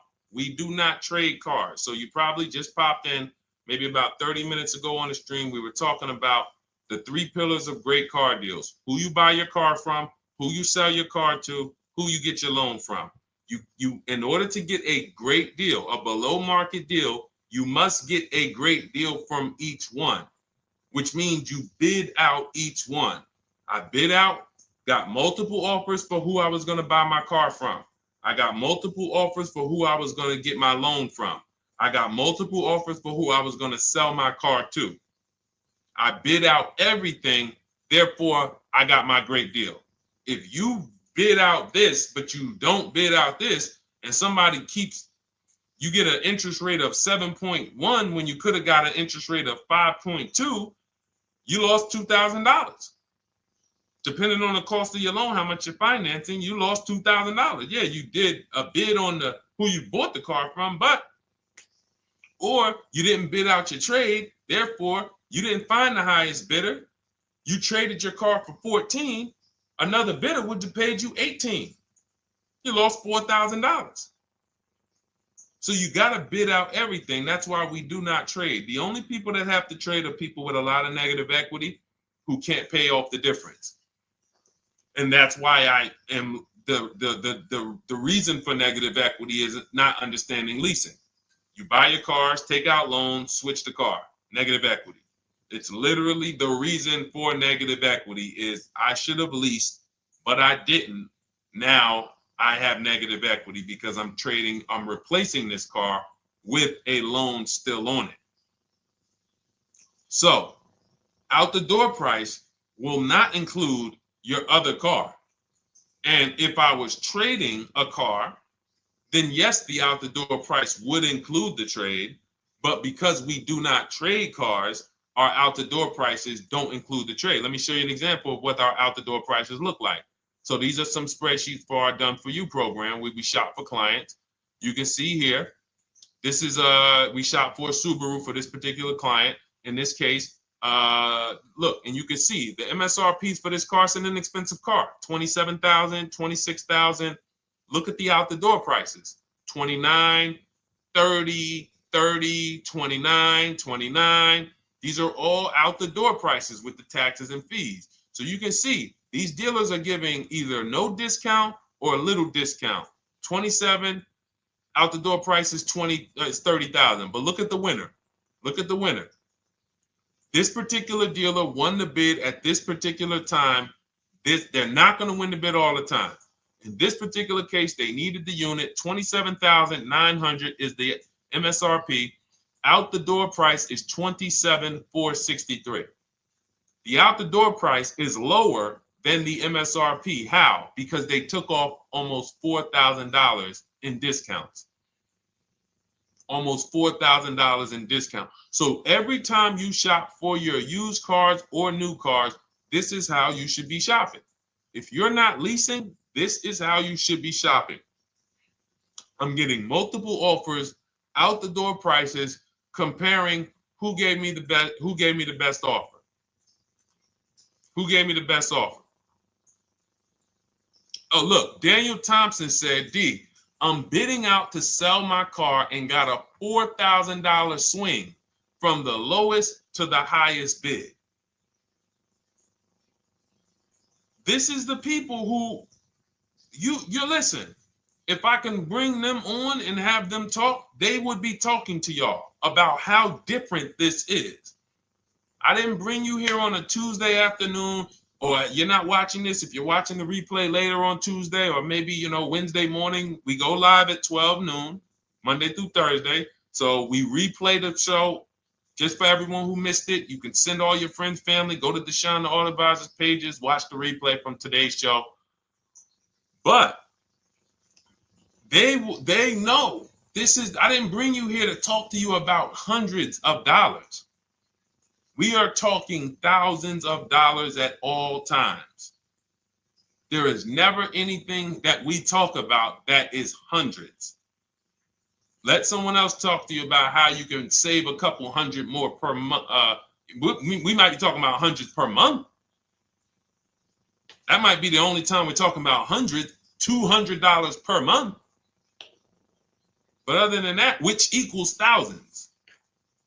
We're not here to figure out how we're going to save $50 this month. No, this is big, huge money. So thank you, Daniel. Thank you for tapping in with that information. So, all right, listen, guys. Everything we teach is in a step-by-step format, because when it's not step-by-step, you'll get overwhelmed. When it's step-by-step, you can challenge yourself to stay right on this step, check it off, move to the next step. Check it off, move to the next step. Step 7 in our Cars from Home process is delivery. Step 6 is paperwork. Step 1 is the most important question, which is the 8-year rule. It's literally called the most important question. 8-year rule. How many years are you keeping the next car? Step 2 is the equity assessment. That's why you heard Wendell in his book testimonial. He said, I just completed the equity assessment and we got 30% more than the book value. Bidding it out. He said, I'm about to move to the next step. So everything we teach is step. Step 3 is deal structure, where we budget and we see, all right, how much car can we afford? What does a good deal look like? Step 4, we go shopping, which is choosing what we want. Shopping, looking, doing. We're not buying it. We're shopping the market. We're test driving. We are literally choosing what we want. Shopping, enjoying shopping. Step 5 is multiple offers. That's when we're in talking to dealers online, getting offers, getting bids. Step 6 is paperwork and protection, to make sure that the offer we got is legit. We tied it up. Paperwork is right. We go over extended warranties, tire and wheel, maintenance plans. Do we need them? Key protection. Do we need any of this stuff? And step 7 is delivery. It is a step-by-step path. That is how people win. They're not coming into some college to learn how to be a car salesman or to learn everything I know. No, it's a path. So if you want the blueprint in book form, that's my digital book, Cars from Home, 7 Steps of Saving Time, Money, and Avoiding Dealerships. Normally $97, part of our 30-minute welcome offer. You can get yours for $24 in my TikTok bio, Instagram bio, the YouTube comments, and the Facebook comments. Click those links and then click the special $24 welcome offer. It's good for 30 minutes.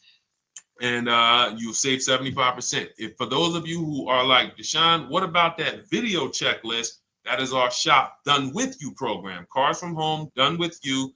You get lifetime access to everything we teach, all our below market videos, and it's short videos. I want you guys getting cars in 90 minutes. 90 minutes. Not shopping. The shopping might take you longer. Deciding what you want, you might be doing that for 2 months. But once you decide what you want, I want you to be able to get below market deals in 90 minutes. That's how I do it. We're not hours and hours to get these car deals. Some of these deals we make in literally 45 minutes over a 3-day period. So that is how we do it. And you'll have access to our coaching program. We do Zoom calls twice a month, first and third Wednesday. And you have a Facebook group with 1,600 people in it that have come before you in the last 3 years. And then for those of you who qualify for shop with done for me, just do it for me, Deshone. New cars and leases only. Credit score has to be over 670 FICO. Book a call with our team. Let's see if we can help you. All of those have welcome specials. The book is 75% off welcome special. Shop with Deshone is $200 off welcome special for 48 hours. And done for you is $300 off for 72 hours. All welcome specials for people to say, all right, I'm taking action. I'm going to take advantage of a lower investment for taking action immediately. And for those of you who you're still new here, you're like, Deshone, I like the information, but I need to get, can I get some free advice first? Let me test out some free advice. You can, of course, go download our cheat sheets, and that's there as well. All of that is in the Cars from Home Toolkit. So always a pleasure. We will be back tomorrow, 12 noon. Please mark your calendars, tell your friends, bring a friend, and we'll continue to, we'll continue to do what we do and try to make sure you guys have everything you need to win every car you get. I want you sending pictures with the numbers. You know you've done it right when every car you get, you have pictures with the numbers. You know people who purchase cars all the time, all post their pictures. Hey, had to upgrade. Oh, just got this. Hey, had to treat myself. Oh, watch it now. But you never see the numbers because they really are not confident in the numbers. They don't want to talk about the numbers. Everybody who shops with us, whether you're getting our book, whether you're using our stuff, and sometimes people who they piece together my social media videos and they'll get it done. But they are sending the numbers. Look at what I paid for this car. Not only did I get a great car, but look at the deal I got on the car. That's when you know, all right, you understand this thing. All right, have a great day, y'all. See you tomorrow. And if you couldn't make the whole broadcast, feel free to watch the replay. We'll be replaying it throughout the day until tomorrow's show. All right, have a great day, y'all. Thank you. God bless you.